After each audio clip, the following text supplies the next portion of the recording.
ਗੋਡੇ ਜਿਹੜੇ ਆ ਤੁਹਾਡੇ ਮੈਨੂੰ ਪਤਾ ਵਾ ਵੀ ਥੋੜੇ ਜਿਹੇ ਖਰਾਬ, ਫਿਰ ਵੀ ਅਸੀਂ ਤੁਹਾਨੂੰ ਜਿਹੜਾ ਨਾ ਤਕਲੀਫ ਦਿੱਤੀ, ਆਪਣੇ ਸਟੂਡੀਓ ਸੱਦ ਲਿਆ। ਨਹੀਂ ਥੋੜੇ ਜਿਹੇ ਨਹੀਂ ਖਰਾਬ ਚੋਖੇ ਆ। ਅੱਛਾ ਜੀ। ਮੈਂ ਕਿਹਾ ਲਾਹੌਰ ਤੇ ਮੈਨੂੰ ਭਾਵੇਂ ਸਟੇਚਰ ਦੇ ਪਾ ਕੇ ਲੈ ਜਾਓ, ਮੈਂ ਤਾਂ ਵੀ ਜਾਣ ਨੂੰ ਤਿਆਰ ਆ। ਤੇ ਜਦੋਂ ਅਸੀਂ ਉੱਜੜ ਕੇ ਗਏ ਆ, ਉਦੋਂ ਸਾਨੂੰ ਮਤਲਬ ਉਸ ਧਰਤੀ ਤੇ ਚਿੜੀ ਪਰਿੰਦਾ ਵੀ ਨਹੀਂ ਸੀ ਜਾਣਦਾ, ਪਰ ਬਿਲਕੁਲ ਹੀ ਕੋਈ ਰਿਸ਼ਤੇਦਾਰੀ ਨਹੀਂ ਸੀ, ਕਿਣਕਾ ਮਾਤਰ ਵੀ ਸਾਨੂੰ ਚੱਲਣ ਵਾਲਾ ਕੋਈ ਨਹੀਂ ਸੀ। ਮੈਂ ਹੁਣ ਤੱਕ ਹੀ ਮੇਰੀ ਖੁਆਇਸ਼ ਹੈ ਵੀ ਜਿਵੇਂ ਮੇਰਾ ਬਾਪੂ ਤਰਸਦਾ ਤੁਰ ਗਿਆ, ਮੈਨੂੰ ਆਂਦਾ ਸੀ ਵੀ ਉਹ ਕਿਸੇ ਵੇਲੇ ਲੈ ਚੱਲ ਮੈਨੂੰ ਆਪਣੇ ਪੰਜਵਾੜ, ਉਹ ਪੀਰਾਂ ਦੀ ਦਰਗਾਹ ਤੇ ਲੈ ਚੱਲ। ਮਤਲਬ ਉਹ ਮੈਨੂੰ ਲੱਗਦਾ ਨਾ ਵੀ ਜਦੋਂ ਬੰਦਾ ਹੁੰਦਾ ਨਾ ਉਹਨੂੰ ਅਹਿਸਾਸ ਨਹੀਂ ਹੁੰਦਾ। ਮੈਂ ਤੁਰਨ ਲੱਗਿਆ, ਮੇਰੀ ਭੈਣ ਨੇ ਮੈਨੂੰ ਸੁਨੇਹਾ ਦਿੱਤਾ, ਕਹਿੰਦੇ ਮੇਰੀ ਸਹੇਲੀ ਹਮੀਦਾ ਤਾਂ ਮਰ ਗਈ ਹੈ, ਪਰ ਕੋਸ਼ਿਸ਼ ਕਰੀ ਕਿ ਉਹਦੇ ਬੱਚੇ ਜਿਹਨੂੰ ਮਿਲਣ ਆ ਸਕਣ ਪਿੰਡ ਜਾ ਕੇ। ਇਹ ਕਿਤੇ ਨਾ ਕਿਤੇ ਕੁਛ ਨਾ ਕੁਛ ਵੱਖਰਾ ਤਾਂ ਹੈ ਹੀ ਹੈ ਨਾ ਇਸ ਧਰਤੀ ਦੇ ਉੱਤੇ, ਇਹ ਜਿੱਥੇ ਅਸੀਂ ਆਪਣੀਆਂ ਪੈੜਾਂ ਪਛਾਣਦੇ ਹਾਂ ਤੇ ਬਾਰ-ਬਾਰ ਉੱਥੇ ਆਉਣ ਦੀ ਕੋਸ਼ਿਸ਼ ਕਰਦੇ ਹਾਂ। ਸਿਰ ਝੁਕਾ ਕੇ ਆ ਦੁੱਲੇ ਭੱਟੀ ਦੇ ਬਾਜ਼ਾਰ ਤੇ ਮੈਣੀ ਸਾਹਿਬ, ਤੇ ਮੈਨੂੰ ਕਹਿਣ ਲੱਗੇ ਮੈਂ ਇਸ ਧਰਤੀ ਦਾ ਪਹਿਲਾ ਸੂਰਮਾ ਹੈ ਜਿਹਨਾਂ ਨੇ 3 ਪੁਸ਼ਤਾਂ ਕੁਰਬਾਨੀਆਂ ਦਿੱਤੀਆਂ। ਬਾਬੇ ਸਾਂਦਲ ਨੇ ਦਿੱਤੀ ਪਹਿਲਾਂ, ਜਿਹਦੇ ਨਾਂ ਤੇ ਸਾਂਦਲ ਬਾਹਰ ਹੈ, ਸਾਂਦਲ ਬਾਹਰ। ਫਿਰ ਮੈਂ ਕਹਿੰਦਾ ਪੁੱਤਰ ਫਰੀਦ ਨੇ ਦਿੱਤੀ, ਤੇ ਫਿਰ ਮੈਂ ਕਹਿੰਦਾ ਦੁੱਲੇ ਨੇ ਦਿੱਤੀ। 3 ਪੁਸ਼ਤਾਂ ਲੜਨਾ ਮੁਗਲੀ ਹਕੂਮਤ ਦੇ ਨਾਲ ਕੋਈ ਨਿੱਕੀ ਗੱਲ ਨਹੀਂ ਹੈ। ਤੇ ਇਸ ਧਰਤੀ ਦੇ ਪੁੱਤਰਾਂ ਨੂੰ ਦੱਸਣਾ ਕਿ ਜਿਹੜੇ ਵਾਹੁੰਦੇ ਨੇ ਜ਼ਮੀਨ ਹੱਕ ਉਹਨਾਂ ਦਾ, ਉਹ ਤੁਹਾਨੂੰ ਮਾਲੀ ਲਗਾਨ ਫਾਲਤੂ ਕਿਉਂ ਦੇਣ ਬਈ? ਯਾਰ ਜਿਹੜੀ ਮਾਂ ਆਪਣੀ ਚੁੰਨੀ ਦੇ ਪੱਲੇ ਨਾਲ ਤੁਹਾਡੇ ਵਾਸਤੇ ਲਾਲਟਨ ਦੀ ਚਿਮਨੀ ਸਾਫ਼ ਕਰਦੀ ਹੈ, ਉਹਦੋਂ ਪਵਿੱਤਰ ਮਾਂ ਕਿਹੜੀ ਹੋਏਗੀ ਕਿ ਮੇਰਾ ਪੁੱਤਰ 4 ਅੱਖਰ ਪੜ੍ਹ ਜੇ। ਕਿਆ ਬਾਤ। ਮੇਰੀ ਮਾਂ ਮੇਰੇ ਵਾਸਤੇ ਚਿਮਨੀ ਆਪਣੀ ਚੁੰਨੀ ਨਾਲ ਸਾਫ਼ ਕਰਦੀ ਰਹੀ, ਵੇਖੀ ਦੇ। ਵੱਡਾ ਬੰਦਾ ਉਹ ਨਹੀਂ ਹੁੰਦਾ ਜਿਹਦੀ ਕੁਰਸੀ ਉੱਚੀ ਹੋਵੇ, ਜਿਹਦਾ ਰੁਤਬਾ ਮਰਾਤਬਾ ਬਹੁਤ ਵੱਡਾ ਹੋਵੇ, ਜਿਹਦੇ ਕੋਲ ਰੁਪਈਏ ਦਵੜੇ ਬਹੁਤ ਹੋਣ, ਉਹ ਵੱਡਾ ਨਹੀਂ ਹੁੰਦਾ। ਵੱਡਾ ਉਹ ਹੁੰਦਾ ਜਿਹਦੇ ਕੋਲ ਬੈਠਿਆਂ ਕਿਸੇ ਵੀ ਬੰਦੇ ਨੂੰ ਛੋਟੇ ਹੋਣ ਦਾ ਅਹਿਸਾਸ ਨਾ ਹੋਵੇ ਕਿ ਆਪਣੇ ਘਰ ਪਰਦੇਸੀਆਂ ਵਾਂਗੂ ਪਰਤਣ ਦਾ ਅਹਿਸਾਸ ਕਿਉਂ ਹੈ। ਮੈਂ 47 ਮਗਰੋਂ ਜੰਮਿਆ, ਮੇਰੇ ਪਿੰਡੇ ਲਾਸ ਕਿਉਂ? ਸ਼ਹਿਰ ਲਾਹੌਰ 'ਚ ਆ ਕੇ ਜੇ ਨਨਕਾਣੇ ਵੀ ਮੈਂ ਜਾ ਨਹੀਂ ਸਕਦਾ, ਤਾਗਲ ਵਕੜੀ ਪਾ ਕੇ ਮਿਲਦਾ ਸਤਲੁਜ ਨਾਲ ਬਿਆਸ ਕਿਉਂ? ਸਾਡੇ ਪਿੰਡ ਦੀ ਸੰਤੀ ਵਰਗਾ ਮੈਲਾ ਸੂਟ ਅਨਾਇਤਾਂ ਪਾਇਆ, ਇੱਕੋ ਜਿਹੇ ਸੂਟ ਵੀ ਇੱਕੋ ਜਿਹੇ ਨੇ। ਪੌਣੀ ਸਦੀ ਗਵਾਚਣ ਮਗਰੋਂ ਇੱਕੋ ਜਿਹਾ ਲਿਬਾਸ ਕਿਉਂ ਹੈ? ਰਹਿਮਤ ਅਲੀ, ਸਰਾਬਾ ਬਿਸਮਿਲ, ਇੱਕੋ ਫਾਂਸੀ ਇੱਕੋ ਗੋਲੀ, ਇੱਕੋ ਰਸਾ ਇੱਕੋ ਫਾਂਸੀ। ਦੇਸ਼ ਆਜ਼ਾਦ ਹੋਣ ਤੋਂ ਮਗਰੋਂ ਵੱਖੋ ਕੇ ਇਤਿਹਾਸ ਕਿਉਂ ਹੈ? ਅਸਲਾਮ ਵਾਲੇਕੁਮ ਦੋਸਤੋ, ਮੈਂ ਨਸਰ ਢਿੱਲੋਂ ਤੇ ਤੁਸੀਂ ਜੁੜ ਗਏ ਹੋ ਸਾਡੇ ਅੱਜ ਦੇ ਲੇਚਗੜੀਚੀਆਂ 'ਚ।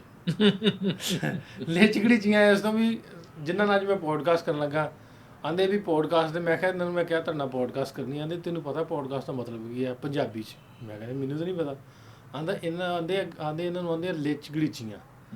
ਸੋ ਇਸ ਤੋਂ ਅੱਜ ਦੀਆਂ ਸਾਡੀਆਂ ਲੇਚਗੜੀਚੀਆਂ ਜਿਹੜੀਆਂ ਉਹਨਾਂ ਦੇ ਨਾਲ ਹੀ ਆ ਜਿਨ੍ਹਾਂ ਨੇ ਇਹਦਾ ਨਾਂ ਸਾਨੂੰ ਦੱਸਿਆ ਵੀ ਪੰਜਾਬੀ 'ਚ ਪੋਡਕਾਸਟ ਨੂੰ ਆਂਦੇ ਕੀ ਹੈ।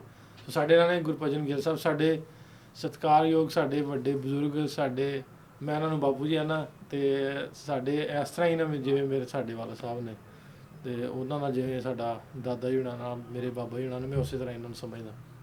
ਇਹਨਾਂ ਦੀ ਇੱਜ਼ਤ ਵੈਸੇ ਪੂਰੇ ਪਾਕਿਸਤਾਨ ਕੀ ਅਤੇ ਇੰਡੀਆ ਕੀ ਪੂਰੀ ਦੁਨੀਆ ਦੇ ਜਿਹੜੇ ਵਸਣ ਵਾਲੇ ਪੰਜਾਬੀ ਹੈ, ਮੈਂ ਜੇ ਸਮਝਦਾ ਵੀ ਸਾਰਿਆਂ ਨਾਲ ਹੋਣ ਦੇ ਦੌਰ ਦੇ ਵੱਡੇ ਲੇਖਕ, ਵੱਡੇ ਲਿਖਾਰੀ, ਸ਼ਾਇਰ ਨੇ। ਸਾਡੇ ਪੰਜਾਬੀ ਲਹਿਰ 'ਤੇ ਇੱਕ ਬਹੁਤ ਫੇਮਸ ਸੌਂਗ ਆ, ਆਪਣੇ ਘਰ ਪਰਦੇਸੀਆਂ ਵਾਂਗੂ, ਪਰਤਣ ਦਾ ਅਹਿਸਾਸ ਕਿਉਂ ਹੈ, ਉਹ ਇਹਨਾਂ ਦੀ ਕਲਮ ਤੋਂ ਨਿਕਲਿਆ, ਇਹਨਾਂ ਲਿਖਿਆ, ਸੀਰਾ ਜਸਵੀਰ ਨੇ ਗਾਇਆ। ਅਤੇ ਗਿੱਲ ਸਾਹਿਬ ਧੰਨਵਾਦ ਤੁਹਾਡਾ। ਗੋਡੇ ਜਿਹੜੇ ਆ ਤੁਹਾਡੇ ਮੈਨੂੰ ਪਤਾ ਵਾ ਵੀ ਥੋੜ੍ਹੇ ਜਿਹੇ ਖਰਾਬ, ਫਿਰ ਵੀ ਅਸੀਂ ਤੁਹਾਨੂੰ ਜਿਹੜਾ ਨਾ ਤਕਲੀਫ ਦਿੱਤੀ, ਆਪਣੇ ਸਟੂਡੀਓ ਸੱਦ ਲਿਆ। ਨਹੀਂ ਥੋੜੇ ਜਿਹੇ ਨਹੀਂ ਖਰਾਬ ਚੋਖੇ ਆ। ਅੱਛਾ ਜੀ। ਉਹ ਮੈਨੂੰ ਕਹਿੰਦੇ ਵੀ ਤੂੰ ਸ਼ਹਿਰ 'ਚ ਤੇ ਕਿਤੇ ਜਾਣਾ ਪਵੇ ਤੇ ਤੂੰ ਚੀਕਾਂ ਮਾਰਨ ਲੱਗ ਜਾਂਦਾ ਵੀ ਮੇਰੇ ਗੋਡੇ ਦੁਖਦੇ, ਮੈਂ ਜਾਣਾ ਕਿਤੇ ਨਹੀਂ, ਇਹ ਲਾਹੌਰ ਦੇ ਨਾਲ ਨੂੰ ਤੁਰ ਪੈਂਦਾ ਤੂੰ। ਮੈਂ ਕਿਹਾ ਲਾਹੌਰ ਤੇ ਮੈਨੂੰ ਭਾਵੇਂ ਸਟੇਚਰ ਦੇ ਪਾ ਕੇ ਲੈ ਜਾਓ, ਮੈਂ ਤਾਂ ਵੀ ਜਾਣ ਨੂੰ ਤਿਆਰ ਆ। ਉਹਦਾ ਰੀਜ਼ਨ ਇਹ ਹੈ ਕਿ ਇਹ ਸ਼ਹਿਰ ਨੇ ਬਚਪਨ ਤੋਂ ਲੈ ਕੇ, ਜਦ ਕਿ ਨਾ ਮੇਰਾ ਕੋਈ ਵੱਡਾ ਵਡੇਰਾ ਪੜ੍ਹਿਆ ਇੱਥੇ, ਨਾ ਕੋਈ ਜੰਮਿਆ ਇੱਥੇ, ਨਾ ਕੋਈ ਰਿਹਾ ਇੱਥੇ, ਨਾ ਕਿਸੇ ਰੁਜ਼ਗਾਰ ਕੀਤਾ, ਪਰ ਇਹਦੇ ਬਾਵਜੂਦ ਵੀ ਨਾ ਇੰਨਾ ਮਨ 'ਚ ਬੀਜਿਆ ਗਿਆ ਡੂੰਘਾ ਔਰ ਜਿੰਨਾ ਇਤਿਹਾਸ ਪਿਆ ਇੱਥੇ ਉਹਦੇ ਕਰਕੇ ਮੈਨੂੰ ਘੜੀ ਬੜੀ ਆਉਣ ਨੂੰ ਜੀ ਕਰਦਾ, ਰਾਜੀ ਨਹੀਂ ਆਉਂਦਾ। ਕਿੰਨੀ ਵਾਰੀ ਆ ਚੁੱਕੇ ਹੁੰਦਾ?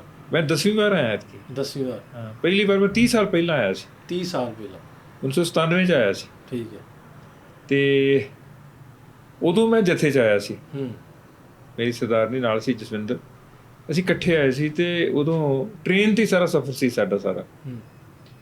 ਤੇ ਜਦੋਂ ਅਸੀਂ ਨਨਕਾਣਾ ਸਾਹਿਬ ਤੋਂ ਇੱਕ ਲਿਹਾਜੀ ਬੰਦਾ ਸਾਨੂੰ ਲੈਣ ਚਲਾ ਗਿਆ, ਵਜ਼ੀਰ ਸੀ ਉਦੋਂ ਪੰਜਾਬ ਦੀ ਵਜ਼ਾਰਤ 'ਚ, ਮੇਰੇ ਰਿਸ਼ਤੇਦਾਰ ਨੇ ਰੀਤਿੰਦਰ ਸਿੰਘ ਭਿੰਡਰ, ਉਹਨਾਂ ਦੇ ਮਿੱਤਰ ਸੀ ਉਹ, ਉਹਨਾਂ ਨੇ ਕਾਰ ਭੇਜ ਦਿੱਤੀ ਵੀ ਲੈਣ ਵਾਸਤੇ। ਉਦੋਂ ਮੈਂ ਪਜਾਰੋ ਪਹਿਲੀ ਵਾਰੀ ਵੇਖੀ ਸੀ।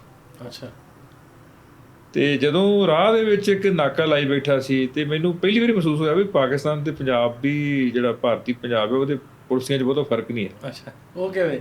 ਉਹ ਦਾਰੂ ਦਾ ਡੱਕਿਆ ਤੇ ਉਹਨੇ ਸਾਨੂੰ ਰੋਕ ਲਿਆ। ਅੱਛਾ ਜੀ। ਰੋਕ ਲਿਆ ਤੇ ਕਹਿੰਦਾ ਵੀ ਤੁਹਾਡੇ ਕੋਲ ਤੇ ਬਾਈ ਰੋਡ ਟਰੈਵਲ ਕਰਨ ਦਾ ਵੀਜ਼ਾ ਹੀ ਹੈ ਨਹੀਂ, ਪਰਮਿਟ ਹੈ ਨਹੀਂ, ਤੁਸੀਂ ਤਾਂ ਟ੍ਰੇਨ ਤੇ ਜਾਣੇ ਚਾਹੀਦੇ ਹੋ, ਚਲੋ ਵਾਪਸ, ਚਲੋ ਵਾਪਸ। ਉਹ ਭਰਾਵਾ ਉਹਨਾਂ ਦਾ ਨਾਲ OSD ਸੀ ਉਹ ਮੰਤਰੀ ਜੀ ਦਾ, ਤੇ ਉਹਨੇ ਤਰਲਾ ਮਿੰਤ ਵੀ ਕੀਤਾ, ਟੈਲੀਫੋਨ ਵੀ ਘੁਮਾਏ ਜਿੰਨੇ ਕੁ ਜੋਗਾ ਸੀ ਵਿਚਾਰਾ ਨੇੜੇ ਤੇੜੇ। ਉਦੋਂ ਕਿਹੜੇ ਉਦੋਂ ਨਵੇਂ ਸ਼ੁਰੂ ਹੋਏ ਸੀ ਮੋਬਾਈਲ, ਸੱਚ ਹਾਂ ਮੋਬਾਈਲ ਚੱਲਦਾ ਸੀ ਉਦੋਂ।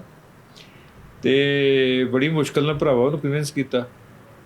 ਇਹ ਗੱਲ ਵੱਖਰੀ ਵੀ ਬਾਅਦ 'ਚ ਉਹਦੀ ਸਵੇਰੇ ਗੱਤ ਕੀ ਬਣੀ ਇਹ ਨਹੀਂ ਪਤਾ, ਪਰ ਕਾਨੂੰਨ ਤਾਂ ਕਾਨੂੰਨ ਹੀ ਹੈ ਨਾ। ਕਾਨੂੰਨ ਤਾਂ ਕਾਨੂੰਨ ਹੀ ਹੈ ਨਾ। ਉਹਨੇ ਸਾਡੇ ਨਾਲ ਗਲਤੀ ਕੋਈ ਨਹੀਂ ਕੀਤੀ, ਪਰ ਉਹ ਜਿੰਨਾ ਉਹਦਾ ਉਖੜੇ ਘੁਆੜੇ ਵਰਗਾ ਬੋਲ ਸੀ ਉਹ ਨਸ਼ੇ ਕਰਕੇ, ਮੈਨੂੰ ਲੱਗਿਆ ਵੀ ਯਾਰ ਐਵੇਂ ਕਹਿੰਦੇ ਵੀ ਇਸਲਾਮਿਕ ਮੁਲਕਾਂ 'ਚ ਸ਼ਰਾਬ ਨਹੀਂ ਪੀਤੀ ਜਾ ਸਕਦੀ, ਪੀਂਦੇ ਨਹੀਂ ਲੋਕ, ਵੀ ਇਹ ਤੇ ਸਾਡੇ ਜਗਰਾਵਾਂ ਵਾਲੇ ਇਲਾਕੇ 'ਚ ਤੇ ਸ਼ੇਖੂਪੁਰੇ ਦੇ ਵਾਲੇ ਇਲਾਕੇ 'ਚ ਫਰਕ ਹੀ ਕੋਈ ਨਹੀਂ, ਇੱਕੋ ਜਿਹਾ ਹੀ ਲੱਗਦਾ, ਇਹ ਟੱਬਰ ਹੀ ਆਪਣਾ ਹੀ ਹੈ।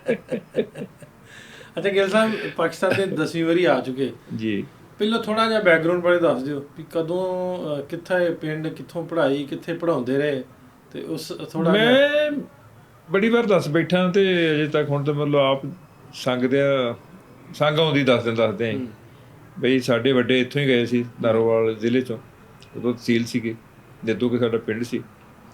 ਤੇ ਮੇਰਾ 53 ਜਨਮ ਹੁੰਦਾ, ਮੈਂ ਆਪਣੇ ਭੈਣ ਭਰਾਵਾਂ ਸਭ ਤੋਂ ਨਿੱਕਾ ਬੱਚਾ। ਤੇ ਮੇਰੇ ਮਾਪੇ ਜਾ ਕੇ ਇੱਥੋਂ ਉੱਜੜ ਕੇ ਜਦੋਂ ਗਏ ਨੇ, ਤੇ ਉਹ ਗੁਰਦਾਸਪੁਰ ਜ਼ਿਲ੍ਹੇ ਦਾ ਇੱਕ ਪਿੰਡ ਹੈ, ਪਹਿਲਾਂ ਕੁਲਾਰ ਸੀ, ਉੱਥੇ 3 ਸਾਲ ਰਹੇ ਕੱਚੀ ਅਲਾਟਮੈਂਟ 'ਤੇ, ਫਿਰ ਪੱਕੇ ਤੌਰ ਦੇ ਉੱਤੇ ਅਲਾਟਮੈਂਟ ਜਿਹੜੀ ਹੋਈ ਪਿੰਡ ਬਸੰਤਕੋਟ ਹੈ ਸਾਡਾ, ਧਿਆਨਪੁਰ ਮਹੰਤਾਂ ਦੇ ਲਾਗੇ, ਉੱਥੇ ਹੋਈ ਸਾਡੀ, ਡੇਰਾ ਬਾਬਾ ਨਾਨਕ ਤੋਂ ਲਗਭਗ ਸਮਝ ਲਓ 10-12 ਕਿਲੋਮੀਟਰ ਦੂਰ। ਤੇ ਇੰਨੇ ਕੀ ਸੀ ਇੱਧਰ ਸੀ ਰਾਵੀਓਂ ਉਰਾਰ, ਜਦੋਂ ਇੱਥੇ ਰਹਿੰਦੇ ਸੀ ਸਾਡੇ ਵੱਡੇ ਵਡੇਰੇ। ਤੇ ਜਦੋਂ ਅਸੀਂ ਉੱਜੜ ਕੇ ਗਏ ਹਾਂ ਉਦੋਂ ਸਾਨੂੰ ਮਤਲਬ ਉਸ ਧਰਤੀ ਤੇ ਚਿੜੀ ਪਰਿੰਦਾ ਵੀ ਨਹੀਂ ਸੀ ਜਾਣਦਾ, ਮਤਲਬ ਬਿਲਕੁਲ ਹੀ ਕੋਈ ਰਿਸ਼ਤੇਦਾਰੀ ਨਹੀਂ ਸੀ, ਕਿਣਕਾ ਮਾਤਰ ਵੀ ਸਾਨੂੰ ਝੱਲਣ ਵਾਲਾ ਕੋਈ ਨਹੀਂ ਸੀ। ਪਰ ਅਸੀਂ ਜਿਉਂਦੇ ਅਸੀਂ ਜਾਗਦੇ, ਮਤਲਬ ਸਾਡੇ ਮਾਪਿਆਂ ਦੀ ਮਿਹਨਤ, ਰਿਸ਼ਤੇਦਾਰਾਂ ਤਾਣੇ ਬਾਣੇ ਦੀ ਸਾਡੇ ਸਿਰ ਦੇ ਉੱਤੇ ਸੁਰੱਖਿਆ ਛਤਰੀ, ਕਿ ਅਸੀਂ ਉਹਨਾਂ ਪਿੰਡਾਂ 'ਚ ਅਨਪੜ੍ਹ ਮਾਪਿਆਂ ਦੇ ਘਰ ਜੰਮ ਕੇ ਵੀ ਸਾਰੇ ਭੈਣ ਭਰਾ ਪੋਸਟ ਗ੍ਰੈਜੂਏਟ ਹੋਏ। ਮੇਰੇ ਵੱਡੇ ਵੀਰ ਦੁਰਾਹੇ ਪ੍ਰਿੰਸੀਪਲ ਰਿਟਾਇਰ ਹੋਏ ਨੇ, ਉਦੋਂ ਛੋਟੇ ਗੁਰਦਾਸਪੁਰ ਗੌਰਮੈਂਟ ਕਾਲਜ 'ਚੋਂ ਵਾਈਸ ਪ੍ਰਿੰਸੀਪਲ ਰਿਟਾਇਰ ਹੋਏ ਨੇ। ਮੈਂ ਪੰਜਾਬ ਖੇਤੀਬਾੜੀ ਯੂਨੀਵਰਸਿਟੀ 'ਚ ਲਗਭਗ 30 ਸਾਲ ਨੌਕਰੀ ਕੀਤੀ, 7 ਸਾਲ ਪਹਿਲਾਂ ਕਾਲਜਾਂ 'ਚ ਕੀਤੀ, ਅਤੇ 2013 ਦੇ ਵਿੱਚ ਮੈਂ ਉੱਥੋਂ ਸੇਵਾ ਮੁਕਤ ਹੋਇਆ, ਰਿਟਾਇਰ ਹੋਇਆ। ਅਤੇ ਲੁਧਿਆਣੇ ਹੁਣ ਰਹਿੰਦਾ, ਭਾਵੇਂ ਮੇਰਾ ਪਿੰਡ ਬਸੰਤਕੋਟ ਹੈ, ਪਰ ਬਸੰਤਕੋਟ ਮੈਂ ਨਾਲ ਹੀ ਲੈ ਗਿਆ ਵਾਂ। ਅੱਛਾ, ਮਤਲਬ ਪਿੰਡ ਨਹੀਂ ਛੱਡ ਕੇ ਗਿਆ। ਮੇਰੀ ਹਰ ਗੱਲ, ਚੌਥੀ ਗੱਲ ਦੇ ਵਿੱਚ ਮੇਰੇ ਪਿੰਡ ਦਾ ਕੋਈ ਨਾ ਕੋਈ ਰੈਫਰੈਂਸ ਆਉਂਦਾ। ਉਹਦਾ ਕਾਰਨ ਇਹ ਆ ਕਿ ਪਿੰਡ ਤੋਂ ਮੁਕਤ ਕੋਈ ਬੰਦਾ ਵੀ ਨਹੀਂ ਹੋ ਸਕਦਾ, ਚਾਹੇ ਅਮਰੀਕਾ ਕੈਨੇਡਾ 'ਚ ਰਹੇ, ਉਹਨੂੰ ਸੁਪਨੇ ਉਹੀ ਆਉਣੇ ਨੇ ਛੱਪੜ 'ਚ ਨਹਾਉਣ ਦੇ, ਉਹਨਾਂ ਉਹ ਕਿੱਲੀ ਵਾਲੇ ਪੈਡਲ ਦੇ ਉੱਤੋਂ ਸੱਟਾਂ ਲਵਾਉਣ ਦੇ, ਕੈਂਚੀ ਸਾਈਕਲ ਚਲਾਉਣ ਦੇ, ਖਿੱਦੋ ਖੁੰਡੀ ਰੂੜੀਆਂ 'ਤੇ ਖੇਡਣ ਦੇ, ਧੂੜਾਂ ਉੱਡਦੀਆਂ ਦੇ, ਕਬੱਡੀਆਂ ਦੇ, ਉਹ ਸੁਪਨੇ ਨਹੀਂ ਬਦਲਦੇ ਬੰਦੇ ਦੇ। ਉਹ ਜਦੋਂ ਬੰਦਾ ਜਿੱਥੋਂ ਉੱਠ ਕੇ ਆਉਂਦਾ ਨਾ, ਜਿਵੇਂ ਦਾ ਉਦੋਂ ਦਾ ਮਹਾਂਦਰਾ ਪਿੰਡ ਦਾ ਹੁੰਦਾ ਨਾ, ਭਾਵੇਂ 30 ਸਾਲ ਲੰਘ ਨੂੰ ਲੱਗਦਾ ਵੀ ਉਹ ਹੀ ਹੈ।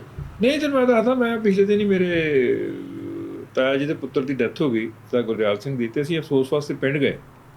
ਮੈਂ ਚੌਖੇ ਸਾਲਾਂ ਬਾਅਦ ਗਿਆ ਸਾਂ, ਕਿਉਂਕਿ ਪਿੰਡ ਹੁਣ ਮਾਪੇ ਨਹੀਂ ਰਹਿੰਦੇ, ਚਾਚਾ ਜੀ ਚਾਚੀ ਦੀ ਡੈਥ ਹੋ ਗਈ, ਮੌਤ ਹੋ ਗਈ, ਅਤੇ ਉਹ ਤੋਂ ਬਾਅਦ 'ਚ ਮੈਂ ਚੋਖਾ ਚਿਰ ਹੋ ਗਿਆ ਸੀ, ਨਹੀਂ ਸੀ ਪਿੰਡ ਗਿਆ। ਅਤੇ ਮੈਨੂੰ ਪਹਿਲਾਂ ਸਭ ਤੋਂ ਵੱਡਾ ਸ਼ੌਕ ਲੱਗਿਆ, ਜਦ ਕਿ ਮੈਂ ਬੜੀ ਕੋਸ਼ਿਸ਼ ਕਰਕੇ ਉਹ ਛੱਪੜ ਨੂੰ ਪੂਰਨ 'ਚ ਸਰਕਾਰ ਦੀ ਮਦਦ ਲਈ, ਅਤੇ ਮੈਨੂੰ ਇਹ ਲੱਗਿਆ ਯਾਰ ਉਹ ਛੱਪੜ ਹੀ ਨਹੀਂ ਸਾਡੇ ਘਰ ਦੇ ਅੱਗੇ ਸੀ ਜਿਹੜਾ, ਅਤੇ ਮੈਨੂੰ ਇਹ ਲੱਗਿਆ ਵੀ ਹੈ ਇਹ ਖੇਡ ਮੈਦਾਨ ਨੇ ਤਾਂ ਸਾਡਾ ਯਾਰ ਛੱਪੜ ਹੀ ਖੋਹ ਲਿਆ, ਜਦ ਕਿ ਛੱਪੜ ਕੋਈ ਜ਼ਰੂਰੀ ਏਡੀ ਸ਼ੈ ਨਹੀਂ ਹੈਗੀ ਕਿ ਮਤਲਬ ਕਹੀਏ ਵੀ ਬੜਾ, ਕਿਉਂਕਿ ਪਿੰਡ ਦੇ ਵਿਚਕਾਰ ਸੀ ਉਹ।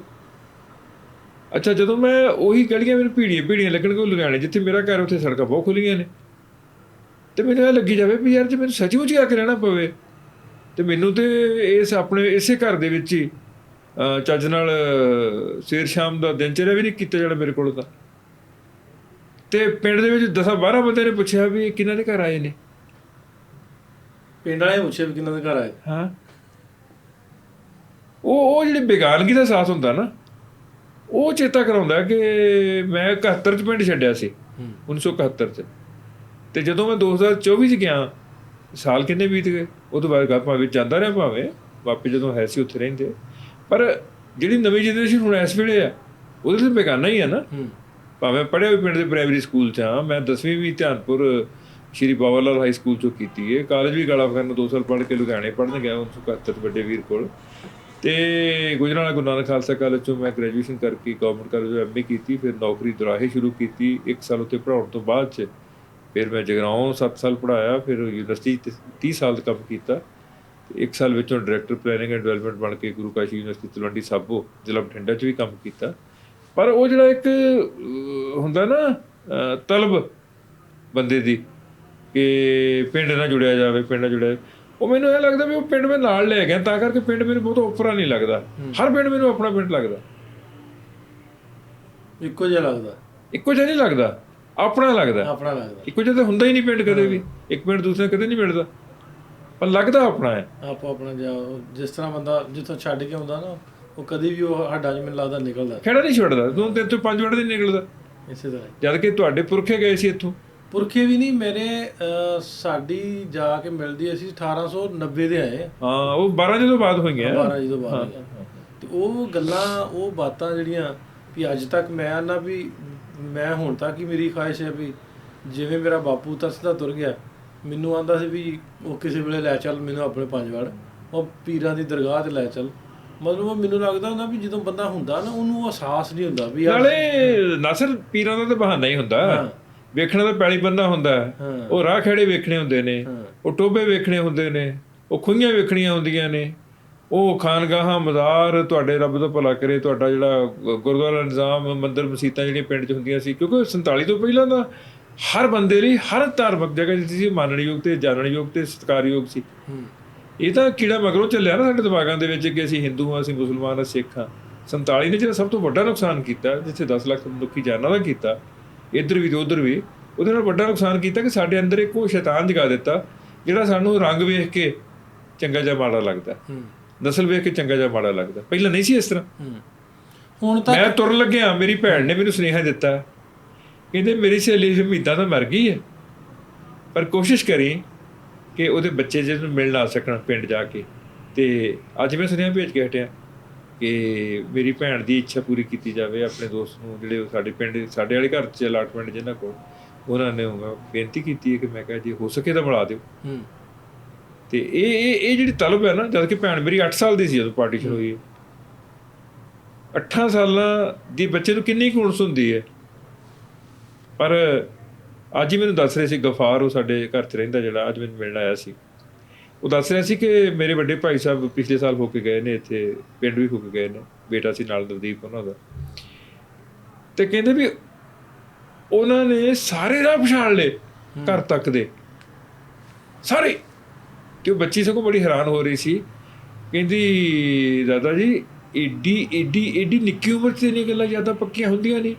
ਕਹਿੰਦੇ ਫਿਰ ਜੇ ਤੁਹਾਨੂੰ ਯਕੀਨ ਆਉਂਦਾ ਮੇਰੀ ਅੱਖਾਂ ਬੰਨ੍ਹ ਦੇ, ਜੇ ਆਪਣਾ ਘਰ ਨਾ ਪਛਾਣਾ ਮੇਰਾ ਨਾਂ ਵਟਾ ਦੀ। ਔਰ ਬਿਨਾਂ ਕਿਸੇ ਨੂੰ ਦੱਸਿਆ ਮੈਂ ਆਪਣੇ ਘਰ ਦੇ ਬੂਹੇ 'ਤੇ ਜਾ ਖਲੋ ਗਏ। 3.5 ਸਾਲ ਉਮਰ ਸੀ ਜਦੋਂ ਪਾਰਟੀਸ਼ਨ ਹੋਈ ਹੈ ਬਾਈ। 3.5 ਸਾਲ। ਇਹ ਕਿਤੇ ਨਾ ਕਿਤੇ ਕੁਛ ਨਾ ਕੁਛ ਵੱਖਰਾ ਤਾਂ ਹੈ ਹੀ ਹੈ ਨਾ ਇਸ ਧਰਤੀ ਦੇ ਉੱਤੇ, ਇਹ ਜਿੱਥੇ ਅਸੀਂ ਆਪਣੀਆਂ ਪੈੜਾਂ ਪਛਾਣਦੇ ਹਾਂ ਤੇ ਬਾਰ-ਬਾਰ ਉੱਥੇ ਆਉਣ ਦੀ ਕੋਸ਼ਿਸ਼ ਕਰਦੇ ਹਾਂ। ਤੇ ਜਿਹੜੀ ਗੱਲ ਮੈਨੂੰ ਚੇਤੇ ਆਉਂਦੀ ਹੈ, 2019 ਦੇ ਵਿੱਚ ਭਾਜੀ ਪਹਿਲੀ ਵਾਰੀ ਆਏ, ਉਹਨਾਂ ਦੀ ਉਦੋਂ 50ਵੀਂ ਵਰ੍ਹੇਗੰਢ ਸੀ ਵਿਆਹ ਦੀ, ਤੇ ਉਹਨਾਂ ਦੀ ਇੱਛਾ ਸੀ ਕਿ ਮੈਂ ਇਹ ਕਰਤਾਰਪੁਰ ਸਾਹਿਬ ਜਾ ਕੇ ਮਨਾਉਣੀ ਹੈ।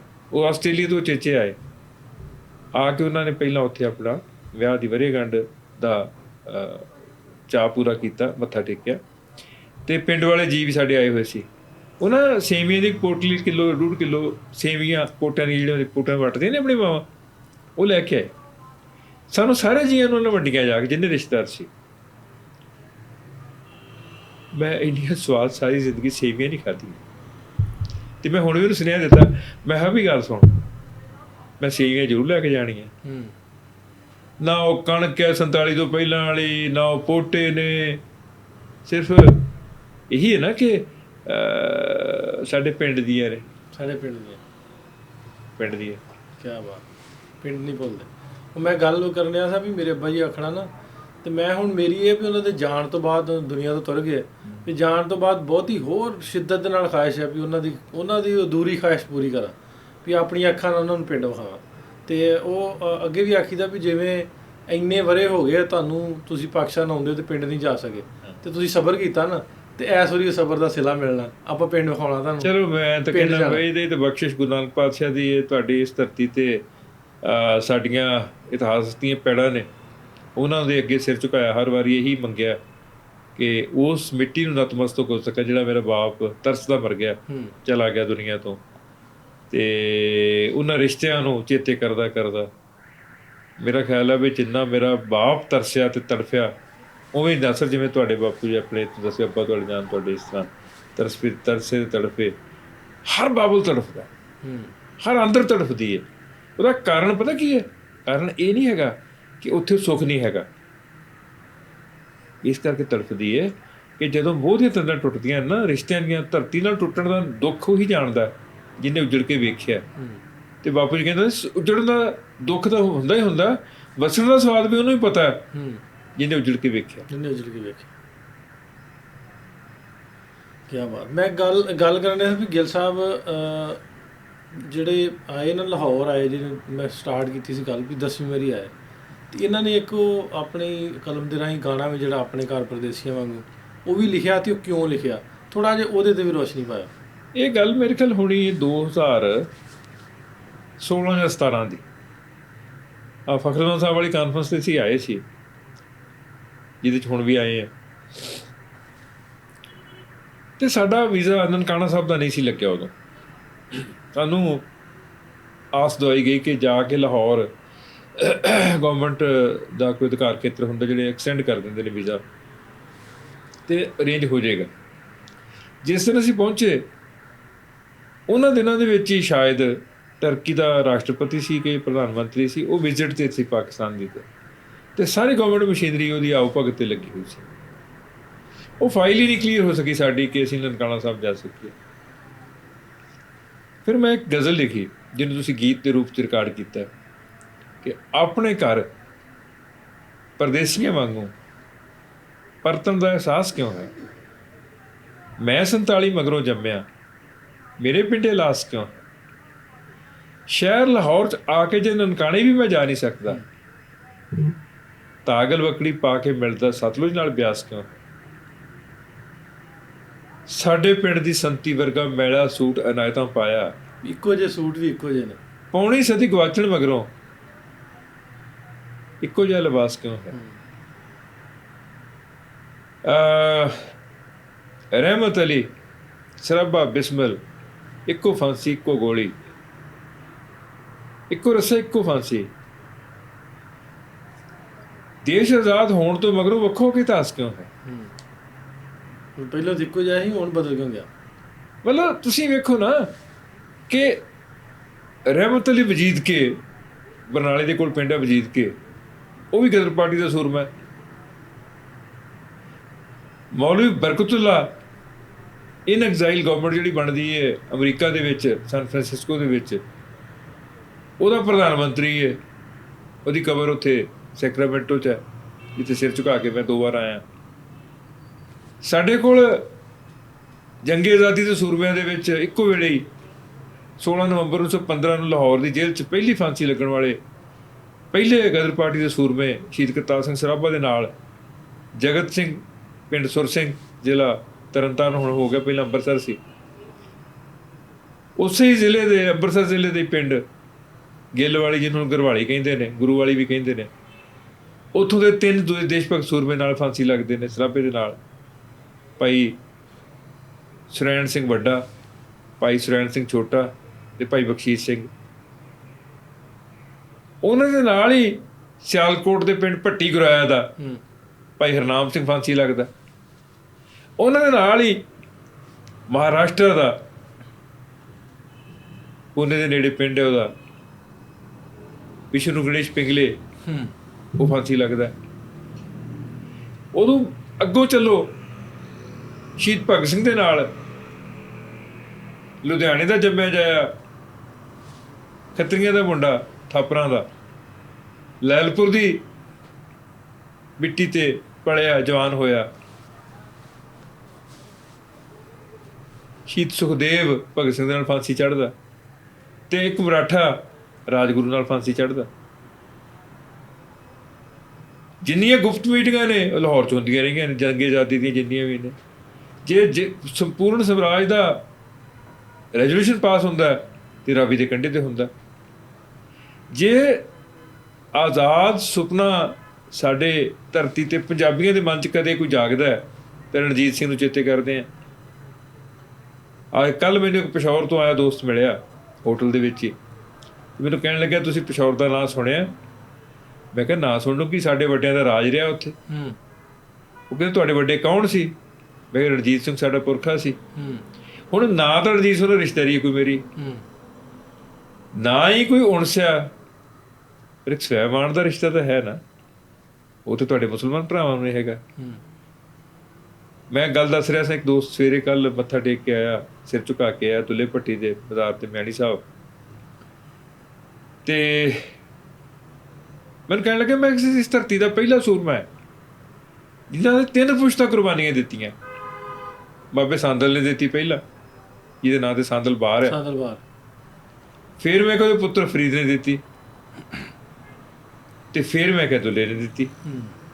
3 ਪੁਸ਼ਤਾਂ ਲੜਨਾ ਮੁਗਲੀ ਹਕੂਮਤ ਦੇ ਨਾਲ ਕੋਈ ਨਿੱਕੀ ਗੱਲ ਨਹੀਂ ਹੈ। ਤੇ ਇਸ ਧਰਤੀ ਦੇ ਪੁੱਤਰਾਂ ਨੂੰ ਦੱਸਣਾ ਕਿ ਜਿਹੜੇ ਵਾਹੁੰਦੇ ਨੇ ਜ਼ਮੀਨ, ਹੱਕ ਉਹਨਾਂ ਦਾ, ਉਹ ਤੁਹਾਨੂੰ ਮਾਲੀ ਲਗਾਨ ਫਾਲਤੂ ਕਿਉਂ ਦੇਣ ਬਈ? ਉਹ ਮੈਂ ਫਿਰ ਉਹਨੂੰ ਗੀਤ ਸੁਣਾਇਆ। ਮੈਂ ਕਿਹਾ ਉਹ ਸਾਡਾ ਕੁਲਦੀਪ ਮਾਨਕ ਗਾਉਂਦਾ ਹੁੰਦਾ ਨਾ ਕਿ ਧੂਆਂ ਪੈ ਗਈਆਂ ਲਾਹੌਰ ਵਿੱਚ ਸਾਰੇ, ਲੱਦੀ ਨੇ ਜਦੋਂ ਮੁੰਡਾ ਜੰਮਿਆ, ਦੁੱਲਾ ਜੰਮਿਆ। ਰੌਲਾ ਪੈ ਗਿਆ ਮੁਗਲ ਦਰਬਾਰੇ, ਲੱਦੀ ਨੇ ਜਦੋਂ ਦੁੱਲਾ ਜੰਮਿਆ। ਰੌਲਾ ਤਾਂ ਪਿਆ ਵੀ ਅਸੀਂ ਤਾਂ ਯਾਰ ਇਹਨਾਂ ਦਾ ਦਾਦਾ ਵੀ ਮਾਰਤਾ ਸੀ, ਪਿਓ ਵੀ ਮਾਰਤਾ ਸੀ, ਇਹ ਦੁੱਲਾ ਕਿੱਥੋਂ ਆ ਨਿਕਲਿਆ? ਸੋ ਇਸ ਧਰਤੀ ਦੇ ਸਵੈਮਾਨ ਦੇ ਵਿੱਚ ਜਦੋਂ 1857 ਦਾ ਗਦਰ ਹੁੰਦਾ, ਤੇ ਉਹਦੇ ਵਿੱਚ ਜਦੋਂ ਅਸੀਂ ਰਾਏ ਅਹਿਮਦ ਖਾਂ ਖਰਲ ਦੀ ਗੱਲ ਕਰਦੇ ਹਾਂ, ਜਾਂ ਜਦੋਂ ਧਰਮ ਸਿੰਘ ਗੁਰਾਏ ਵਰਗੇ ਦੋਸਤ ਜਿਹੜੇ ਨੇ ਅਮਰੀਕਾ 'ਚ ਰਹਿ ਕੇ ਰਾਏ ਅਹਿਮਦ ਖਾਂ ਖਰਲ ਬਾਰੇ ਰਾਵੀ ਦਾ ਰਾਠ ਕਿਤਾਬ ਲਿਖਦੇ ਨੇ, ਦੁੱਲਾ ਭੱਟੀ ਦਾ ਅਣਖੀਲਾ ਧਰਤੀ ਪੁੱਤਰ ਲਿਖਦੇ ਨੇ, ਤਾਂ ਮਾਣ ਤਾਂ ਹੁੰਦਾ ਹੀ ਹੈ ਨਾ। ਤੇ ਜਦੋਂ ਜੱਗੇ ਨੂੰ ਡਾਕੂ ਕਹਿਣ ਦੇ ਇਤਰਾਜ਼ ਮੁਸਲਮਾਨ ਭਰਾ ਵੀ ਕਰਦੇ ਨੇ, ਪੰਜਾਬੀ ਵੀ ਕਰਦੇ ਨੇ, ਸਿੱਖ ਵੀ ਕਰਦੇ ਨੇ, ਕਹਿੰਦੇ ਨਹੀਂ ਉਹ ਜੱਗਾ ਸੂਰਮਾ ਸੀ, ਡਾਕੂ ਤਾਂ ਗੋਰੇ ਨਾਂ ਰੱਖਿਆ ਸੀ ਉਹਦਾ, ਤੇ ਧਰਮ ਸਿੰਘ ਨੂੰ ਨਾਂ ਬਦਲਣਾ ਪੈਂਦਾ। ਪਹਿਲੀ ਕਿਤਾਬ ਦਾ ਐਡੀਸ਼ਨ ਛਪਿਆ ਤੇ ਉਹ ਜੱਗਾ ਡਾਕੂ ਸੀ, ਤੇ ਹੁਣ ਉਹ ਜੱਗਾ ਸੂਰਮਾ ਛਪ ਰਿਹਾ। ਜੱਗਾ ਸੂਰਮਾ, ਹਾਂ, ਕਿਉਂਕਿ ਜੱਗਾ ਸੱਚੀ ਵਿੱਚ ਸੂਰਮਾ ਸੀ, ਰੋਬਿਨ ਹੁੱਡ ਸੀ, ਤੁਹਾਡੇ ਲਾਹੌਰ ਦਾ ਹੀ ਸੀ। ਹਾਂਜੀ ਹਾਂਜੀ। ਇਸ ਕਰਕੇ ਅਸੀਂ ਇਹ ਗੱਲਾਂ ਨਾ ਵਿਸਾਰੀਏ ਕਿ ਜਿਹੜੀ ਸਾਂਝੀ ਰਹਿਤਲ ਹੈ, ਕਿੰਨੇ ਸੂਰਮੇ ਹੋਰ ਨੇ ਇਸ ਧਰਤੀ ਦੇ ਜਿਨ੍ਹਾਂ ਦੇ ਨਾਵਾਂ ਤੋਂ ਮੈਂ ਇਸ ਵਾਸਤੇ ਨਾ ਵਾਕਿਫ ਹਾਂ ਕਿਉਂਕਿ ਮੈਂ ਜੰਮਿਆ 47 ਤੋਂ ਮਗਰੋਂ ਹਾਂ। ਇਸੇ ਕਰਕੇ ਨਾਇਕ ਵਟਾ ਲਏ, ਅਸੀਂ ਬਦਲ ਲਏ, ਆਪੋ ਆਪਣੇ ਕਰ ਲਏ, ਟੀਮਾਂ ਬਣਾ ਲਈਆਂ। ਸਾਡੇ ਇੱਕ ਹੋਰ ਚੱਲਦੀ ਹੈ ਨਾ, ਜਦੋਂ ਆ ਜਾਂਦੀ ਹੈ ਨਾ ਗੱਲ, ਆਪਾਂ ਕਰਦੇ ਆ ਮੁਗਲਾਂ ਦੀ ਗੱਲ, ਜਦੋਂ ਸਾਡੇ ਵਾਲੇ ਪਾਸੇ ਇਹ ਵੀ ਆ ਵੀ ਅਸੀਂ ਪਾਰਟੀਸ਼ਨ ਤੋਂ ਬਾਅਦ ਆਪਣੇ ਬੱਚਿਆਂ ਨੂੰ ਪੜ੍ਹਾਇਆ ਹੀ ਉਹ ਵੀ ਸਾਡੇ ਮੁਸਲਮਾਨ ਜਿਹੜੇ ਹੋਏ ਆ ਨਾ ਇਸ ਇੱਧਰ ਦੇ, ਭਾਵੇਂ ਮੁਗਲ ਹੋਏ ਤੇ ਭਾਵੇਂ ਇੱਧਰ, ਵੀ ਹੀਰੋ ਹੀ ਉਹ ਨੇ, ਦੂਜਿਆਂ ਨੂੰ ਮੰਨਣਾ ਹੀ ਨਹੀਂ ਭਗਤ ਸਾਹਿਬ ਤੋਂ ਵੱਖ। ਇਹ ਪ੍ਰੋਬਲਮ ਹੈਗੀ ਹੈ, ਇਹ ਪ੍ਰੋਬਲਮ ਹਰ ਧਰਤੀ ਤੇ ਹੁੰਦੀ ਹੈ ਕਿ ਜਿਹੜਾ ਹਾਕਮ ਹੈ ਉਹੀ ਸਾਨੂੰ ਪਿਓ ਲੱਗਦਾ। ਸਾਨੂੰ ਆਪਣੇ ਤੇ ਲਿਸਾ ਰਤਾਣਾ ਦੇ ਪਿਓ ਲੱਗਦੇ ਨਹੀਂ। ਉਹ ਮੈਲੇ ਕੱਪੜੇ ਵਾਲੇ ਪਿਓ ਤੋਂ ਯਾਰ ਕਹਿੰਦੇ ਹੋਸਟਲ 'ਚ ਮੁੰਡਾ ਮਿਲਣ ਚਲਾ ਗਿਆ, ਬਾਪੂ ਮਿਲਣ ਚਲ ਗਿਆ ਮੁੰਡੇ ਨੂੰ, ਤੇ ਗਿਆ ਵੀ ਉਹਨੂੰ ਘਿਓ ਦੇਣ, ਉਦੋਂ ਘਿਓ ਦੇ ਪੀਪੀਆਂ ਦੇਣ ਦਾ ਰਿਵਾਜ ਹੋਸਟਲ 'ਚ ਜਾ ਕੇ ਮੁੰਡਿਆਂ ਨੂੰ ਮਗਰ। ਤੇ ਲੀੜੇ ਮੈਲੇ ਸੀ ਉਹਦੇ ਬਾਪੂ ਦੇ, ਕੋਈ ਮਾੜੇ ਮੋਟੇ ਰਾਹ ਦੇ ਵਿੱਚ ਕਿਤੇ ਘਿਓ ਡੁੱਲ ਗਿਆ ਹੋਣਾ, ਤੇ ਉਹ ਝੱਗੇ ਦੇ ਕਿਤੇ ਮਿੱਟੀ ਛਿੱਟੀ ਪੈ ਗਈ ਹੋਏਗੀ, ਤੇ ਮੁੰਡਿਆਂ ਨੂੰ ਨਾਲਦਿਆਂ ਨੂੰ ਕਹਿੰਦਾ ਵੀ ਬਾਪੂ ਜੀ ਨੇ ਨੌਕਰ ਭੇਜਿਆ। ਉਹ ਕਹਿੰਦੇ ਬਾਪੂ ਨੇ ਸੁਣ ਲਿਆ, ਉਹਨੇ ਫਿਰ ਸੋਹਣੀ ਜੁੱਤੀ ਸੀ ਪੈਰੀ ਲਾ ਲਈ ਉਹਨੇ। ਫਿਰ ਕਹਿੰਦਾ ਪੁੱਤ ਮੈਂ ਤੈਨੂੰ ਨੌਕਰ ਬਣਾਵਾਂ ਪਹਿਲਾਂ ਤਾਂ। ਕਹਿੰਦਾ ਮੈਂ ਤਾਂ ਸਕਾ ਪਿਓ ਹਾਂ, ਇਹ ਮੇਰੀ ਕਮਾਈ ਨਾਲ ਪੜ੍ਹਾਈ ਕਰ ਰਿਹਾ, ਜਿਹੜਾ ਬਕਵਾਸ ਕਰਦਾ ਸੀ ਕਿ ਮਤਲਬ ਇਹ ਸਾਡੇ ਬਾਪੂ ਨੇ ਨੌਕਰ ਭੇਜਿਆ ਹੈ। ਸਾਡੀ ਟ੍ਰੈਜਡੀ ਇਹ ਹੈ ਕਿ ਅਸੀਂ ਚਿੱਟੇ ਲੀੜਿਆਂ ਵਾਲਿਆਂ ਨੂੰ ਬਾਪੂ ਜ਼ਿਆਦਾ ਕਹਿੰਦੇ ਹਾਂ। ਲੀੜੇ ਲਿੱਸੇ ਘਰਾਂ ਦੇ ਪੁੱਤਰਾਂ ਦੇ ਵਿੱਚ ਇਹ ਕੰਪਲੈਕਸ ਜਿਹੜਾ ਹੈਗਾ ਉਹ ਮਾਰਨ ਦੀ ਲੋੜ ਹੈ। ਕਿ ਅਨਪੜ੍ਹ ਪਿਓ ਹੀ ਹੁੰਦਾ ਹੈ, ਮੈਲੇ ਲੀੜਿਆਂ ਵਾਲਾ ਪਿਓ ਹੀ ਹੁੰਦਾ ਹੈ। ਯਾਰ ਜਿਹੜੀ ਮਾਂ ਆਪਣੀ ਚੁੰਨੀ ਦੇ ਪੱਲੇ ਨਾਲ ਤੁਹਾਡੇ ਵਾਸਤੇ ਲਾਲਟਨ ਦੀ ਚਿਮਨੀ ਸਾਫ਼ ਕਰਦੀ ਹੈ, ਉਹ ਤੋਂ ਪਵਿੱਤਰ ਮਾਂ ਕਿਹੜੀ ਹੋਏਗੀ ਕਿ ਮੇਰਾ ਪੁੱਤਰ 4 ਅੱਖਰ ਪੜ੍ਹ ਜੇ। ਕੀ ਬਾਤ। ਮੇਰੀ ਮਾਂ ਮੇਰੇ ਵਾਸਤੇ ਚਿਮਨੀ ਆਪਣੀ ਚੁੰਨੀ ਨਾਲ ਸਾਫ਼ ਕਰਦੀ ਰਹੀ, ਵੇਖੀ ਦੇ। ਮੈਨੂੰ ਆ ਬਲਬਾਂ ਦੀਆਂ ਰੋਸ਼ਨੀਆਂ ਨਹੀਂ ਚੰਗੀਆਂ ਲੱਗਦੀਆਂ ਉਸ ਹਿਸਾਬ ਨਾਲ ਜਿੰਨੀ ਉਹ ਤਪੱਸਵੀ ਮਾਂ ਦੀਆਂ ਚੁੰਨੀਆਂ ਦੇ ਨਾਲ ਸਾਫ਼ ਕੀਤੀ ਚਿਮਨੀ ਦੀਆਂ ਰੋਸ਼ਨੀਆਂ ਸੀ। ਮਾੜੀਆਂ ਵੀ ਨਹੀਂ, ਇਹ ਵਿਗਿਆਨ ਨੇ ਦਿੱਤੀਆਂ, ਸਾਨੂੰ ਗਿਆਨ ਨੇ ਦਿੱਤੀਆਂ। ਪਰ ਯਾਰ ਉਹ ਕਿੰਨੀ ਸੁੱਚੀ ਭਾਵਨਾ ਸੀ, ਕਿੰਨਾ ਸੁੱਚਾ ਪਿਆਰ ਸੀ। ਮਤਲਬ ਮਾਂ ਨੂੰ ਕੋਈ ਪਤਾ ਨਹੀਂ ਅੱਖਰ ਦਾ, ਇਹ ਪੁੱਠਾ ਇਹ ਸਿੱਧਾ। ਇਹਦੇ ਬਾਵਜੂਦ ਜਿੰਨਾ ਚਿਰ ਮੈਂ ਜਾਗਦਾ, ਮੈਂ ਪੜ੍ਹਦਾ, ਮੇਰੀ ਮਾਂ ਬਰਾਬਰ ਜਾਗਦੀ ਹੈ। ਤੇ ਤੜਕੇ ਉੱਠ ਕੇ ਜਦੋਂ ਰਿੜਕਣਾ ਪਾਉਂਦੀ, ਉਹ ਚਾਟੀ 'ਚ ਮਧਾਣੀ ਪਾਉਂਦੀ ਹੈ, ਉਦੋਂ ਪਤਾ ਲੱਗਦਾ ਵੀ ਦਿਨ ਚੜ੍ਹ ਗਿਆ। ਬਾਪ ਉਹਨਾਂ ਚਿਰ ਜਾਗਦਾ। ਤੇ ਕਈ ਵਾਰੀ ਸੁੱਤਿਆਂ ਮੇਰੇ ਕੋਲੋਂ ਘਲਾਟ ਦੇ ਵਿੱਚ ਨਾ ਕਿਤਾਬ ਡਿੱਗ ਪੈਣੀ, ਤੇ ਬਾਪੂ ਨੇ ਕਿਤਾਬ ਲਗਾ ਦੇਣੀ, ਵੀ ਸਵੇਰੇ ਨੂੰ ਪੁੱਛਾਂਗਾ ਵੀ ਕਿੰਨੇ ਵਜੇ ਪੁੱਤਰ ਸੁੱਤਾ ਸਾਂ। ਮੈਂ ਕਹਿਣਾ ਮੈਂ ਇੰਨੇ ਵਜੇ ਸੁੱਤਾ ਸਾਂ। ਨਹੀਂ, ਤੂੰ ਤਾਂ ਪਹਿਲਾਂ ਸੁੱਤਾ ਸੀ। ਮੈਂ ਤੇਰੀ ਕਿਤਾਬ ਲੁਕਾਈ ਤਾਂ ਤੈਨੂੰ ਪਤਾ ਲੱਗੇ ਕਿ ਤੂੰ ਕਿਤਾਬ ਨੂੰ ਉਂਗਲਾਟ ਦੇ ਵਿੱਚ ਆਪਣੇ ਸਿਰ ਥੱਲੇ ਰੱਖ ਲਿਆ ਸੀ। ਯਾਰ ਅਸਲ ਤਪੱਸਿਆ ਇਹ ਹੈ। ਅੱਜ ਮੈਂ ਆਪਣੇ ਬੱਚੇ ਲਈ, ਜਾਂ ਮੇਰਾ ਬੱਚਾ ਵੀ ਆਪਣੇ ਬੱਚੇ ਲਈ ਉਨੀ ਤਪੱਸਿਆ ਨਹੀਂ ਕਰਦਾ ਜਿੰਨੀ ਸਾਡੇ ਅਨਪੜ੍ਹ ਮਾਪਿਆਂ ਨੇ ਕੀਤੀ। ਇੱਕ ਮੈਂ ਤੈਨੂੰ ਇੱਕ ਗੱਲ ਦੱਸਣੀ ਚਾਹਾਂਗਾ, ਗੱਲ ਤੋਰੀ ਪਈ ਹੈ ਤਾਂ 5ਵੀਂ ਤੋਂ ਜੋ 6ਵੀਂ 'ਚ ਮੈਂ ਹੋਇਆ ਨਾ, ਤੇ ਉਸ ਸਾਲ ਸਾਇੰਸ ਦੀਆਂ ਕਿਤਾਬਾਂ ਬਦਲ ਗਈਆਂ। ਉਦੋਂ ਪਿੰਡਾਂ 'ਚ ਦੁਕਾਨਾਂ ਕਿਤਾਬਾਂ ਦੀਆਂ ਨਹੀਂ ਸੀ ਹੁੰਦੀਆਂ। ਬਟਾਲਾ ਸਾਡਾ ਵੱਡਾ ਸ਼ਹਿਰ ਹੈ, ਉੱਥੋਂ ਕਿਤਾਬਾਂ ਆਉਂਦੀਆਂ। ਤੇ ਕੋਟਲੀ ਅੱਡਾ, ਸਾਡੇ ਕੋਟਲੀ ਸੂਰਤ ਮੱਲੀ ਡੇਰਾ ਬਾਬਾ ਨਾਨਕ ਦੀ ਸੜਕ 'ਤੇ, ਉੱਥੇ ਇੱਕ ਗਿਰਧਾਰੀ ਬੁੱਕ ਸ਼ਾਪ ਹੁੰਦੀ ਸੀ। ਉੱਥੋਂ ਕਿਤਾਬਾਂ ਮਿਲਦੀਆਂ ਸੀ, ਤੇ ਉਹ ਜਿਹੜੀਆਂ ਕਿਤਾਬਾਂ ਮਿਲਦੀਆਂ ਸੀ ਉਹ ਜਿੰਨੇ ਨੇੜੇ ਤੇੜੇ ਦੇ ਸਕੂਲ ਸੀ ਸਾਰਿਆਂ ਦੇ ਨਿਆਣਿਆਂ ਨੇ ਖਰੀਦ ਲਈਆਂ। 7 ਦਿਨ ਲਗਾਤਾਰ ਮੇਰਾ ਟੀਚਰ ਮੈਨੂੰ ਕੁੱਟਦਾ ਰਿਹਾ ਵੀ ਤੂੰ ਸਾਇੰਸ ਵਾਲੀ ਕਿਤਾਬ ਕਿਉਂ ਨਹੀਂ ਲੈਂਦਾ। 8ਵੇਂ ਦਿਨ ਮੈਂ ਬਾਪੂ ਨੂੰ ਦੱਸਿਆ ਕਿ ਬਾਪੂ ਜੀ ਮਤਲਬ ਮੈਨੂੰ ਨਾ ਤੁਸੀਂ ਇਹ ਕਿਤਾਬ ਮੈਂ ਲਿਖ ਕੇ ਦੇ ਦੇਣਾ ਤੁਹਾਨੂੰ, ਇੱਕ ਮੈਨੂੰ ਕਿਤਾਬ ਲਿਆ ਕੇ। ਸਕੂਲ ਲੱਗਦਾ ਸੀ 8 ਵਜੇ। ਮੇਰੇ ਬਾਪੂ ਜੀ ਸਵੇਰੇ 5 ਵਜੇ ਪੈਦਲ ਜਾ ਕੇ 5-6 ਕਿਲੋਮੀਟਰ ਸਾਡੇ ਪਿੰਡ ਤੋਂ ਥਾਂ ਹੈ, ਪਤਾ ਨਹੀਂ ਭੱਜ ਕੇ ਗਏ, ਤੁਰ ਕੇ ਗਏ, ਕਿਵੇਂ ਗਏ, ਕਿਤਾਬ ਲਿਆ ਕੇ। ਤੇ ਨਾਲ ਚਵਾਨੀ ਦੀ ਬਰਫੀ, ਉਦੋਂ 4-5 ਰੁਪਏ ਕਿਲੋ ਹੀ ਬਰਫੀ ਹੁੰਦੀ ਸੀ। ਗੱਲ ਜਿਹੜੀ ਮੈਂ ਕਰ ਰਿਹਾ ਇਹ 1964-65 ਦੀ ਗੱਲ ਹੈ। ਕਹਿੰਦੇ ਮੂੰਹ ਮਿੱਠਾ ਕਰੇਗਾ ਨਾ ਤੇ ਕਿਤਾਬ ਦੀ ਪੜ੍ਹਾਈ ਤੈਨੂੰ ਸੌਖੀ ਜੀ ਸਮਝ ਆਏਗੀ। ਅੱਜ ਕਈ ਵਾਰੀ ਮੈਂ ਆਪਣੇ ਬੱਚੇ ਦੀ ਕਿਤਾਬ ਲਿਆਉਣ ਵਾਸਤੇ ਕਈ ਵਾਰੀ 5-5 4-4 ਦਿਨ ਸ਼ਹਿਰ ਦੇ ਵਿੱਚ, ਜਦ ਕਿ ਮੇਰੇ ਘਰ ਤੋਂ ਹਾਰਡਲੀ ਅੱਧੇ-ਪੌਣੇ ਕਿਲੋਮੀਟਰ 'ਤੇ ਵੀ ਦੁਕਾਨਾਂ ਹੁੰਦੀਆਂ ਨੇ ਕਿਤਾਬ ਦੀਆਂ, ਤੇ ਮੈਂ ਕਈ ਵਾਰੀ ਘੋਲ ਕਰ ਜਾਂਦਾ, ਸੁਸਤੀ ਕਰ ਜਾਂਦਾ, ਨਲਾਇਕੀ ਕਰ ਜਾਂਦਾ। ਪਰ ਮੇਰੇ ਅਨਪੜ੍ਹ ਬਾਪ ਨੇ ਉਹ ਕੰਮ, ਮੇਰੇ ਸਕੂਲ ਜਾਣ ਤੋਂ ਪਹਿਲਾਂ ਕਿਤਾਬ ਮੇਰੇ ਕੋਲ ਹਾਜ਼ਰ ਸੀ। ਇਸ ਕਰਕੇ ਜਿਹੜੀ ਇੱਕ ਜਨਰੇਸ਼ਨ ਟੂ ਜਨਰੇਸ਼ਨ ਗਿਆਨ ਦੀ ਇੱਕ ਯਾਤਰਾ ਹੈ, ਉਹਦੇ ਵਿੱਚ ਹਰ ਬੰਦੇ ਦਾ ਰੋਲ ਹੈ। ਉਹ 'ਚ ਬਾਬਲ ਦਾ ਰੋਲ ਬਹੁਤ ਵੱਡਾ ਹੈ, ਮਦਰਹੁੱਡ ਦਾ, ਮਮਤਾ ਦਾ ਰੋਲ ਬਹੁਤ ਵੱਡਾ ਹੈ, ਜਿਹਨੂੰ ਅਸੀਂ ਨਿਗੇਟ ਕਰਕੇ ਦੇਖਦੇ ਹਾਂ, ਨਿੱਕਾ ਕਰਕੇ ਦੇਖਦੇ ਹਾਂ। ਤੇ ਇਸ ਕਰਕੇ ਰਿਸ਼ਤੇ ਨਾਤੇ ਪ੍ਰਬੰਧ ਦੇ ਵਿੱਚ ਜਿਹੜੀ ਤਪੱਸਿਆ ਹੈ ਨਾ ਬਜ਼ੁਰਗਾਂ ਦੀ, ਖਾਸ ਕਰਕੇ, ਉਹ ਵੀ ਸਾਨੂੰ ਕਦੇ ਵਿਸਾਰਨੀ ਨਹੀਂ ਚਾਹੀਦੀ। ਬਿਲਕੁਲ।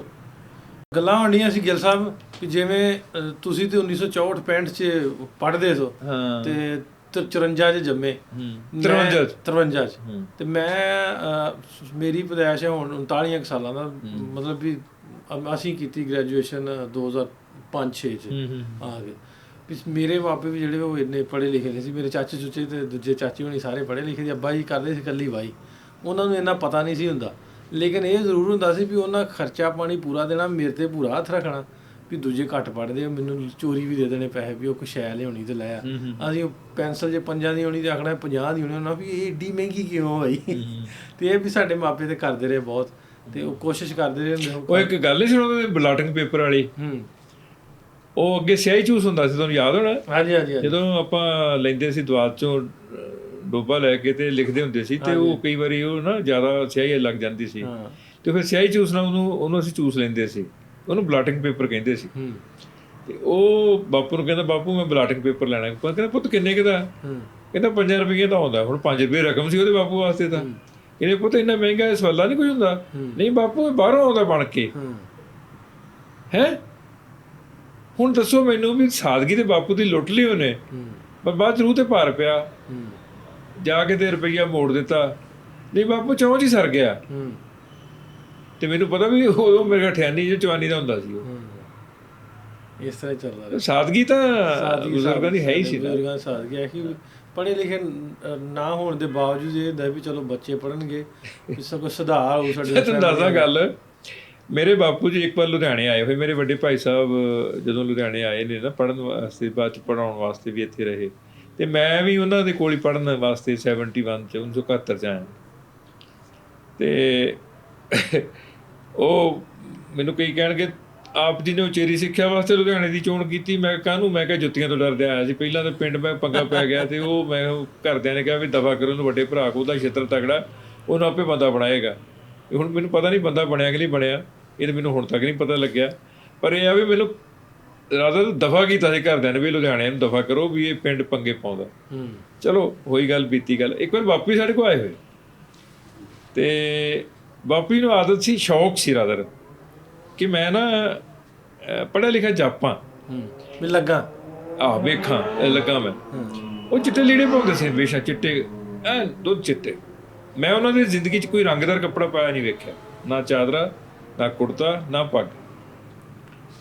ਤੇ ਉਹਨਾਂ ਨੇ ਨਾ ਸਵੇਰੇ ਉੱਠਣ ਸਾਰ ਜਦੋਂ ਅਖਬਾਰ ਹੱਕ ਨੇ ਸੁੱਟ ਕੇ ਜਾਣਾ ਘਰੇ ਲੁਧਿਆਣੇ, ਤੇ ਅਖਬਾਰ ਫੜ ਕੇ ਤੇ ਉਹਨਾਂ ਨੇ ਨਾ ਪੜ੍ਹਨ ਬਹਿ ਜਾ ਕਰਨਾ। ਮੇਰਾ ਭਤੀਜਾ ਨਿੱਕਾ ਜਿਹਾ ਸੀ, ਤੇ ਮੈਨੂੰ ਕਹਿੰਦਾ, ਬਾਪੂ ਨੂੰ ਕਹਿੰਦਾ, ਬਾਪੂ ਜੀ ਵੀ ਤੁਸੀਂ ਨਾਲੇ ਕਹਿੰਦੇ ਮੈਂ ਅਨਪੜ੍ਹ ਹਾਂ, ਤੇ ਅਖਬਾਰ ਤੇ ਸਿੱਧਾ ਫੜਿਆ ਹੋਇਆ, ਇਹ ਤੁਹਾਨੂੰ ਕਿੱਦਾਂ ਪਤਾ ਲੱਗਾ ਵੀ ਸਿੱਧਾ ਇੱਧਰੋਂ ਆ? ਕਹਿੰਦੇ ਪੁੱਤਰ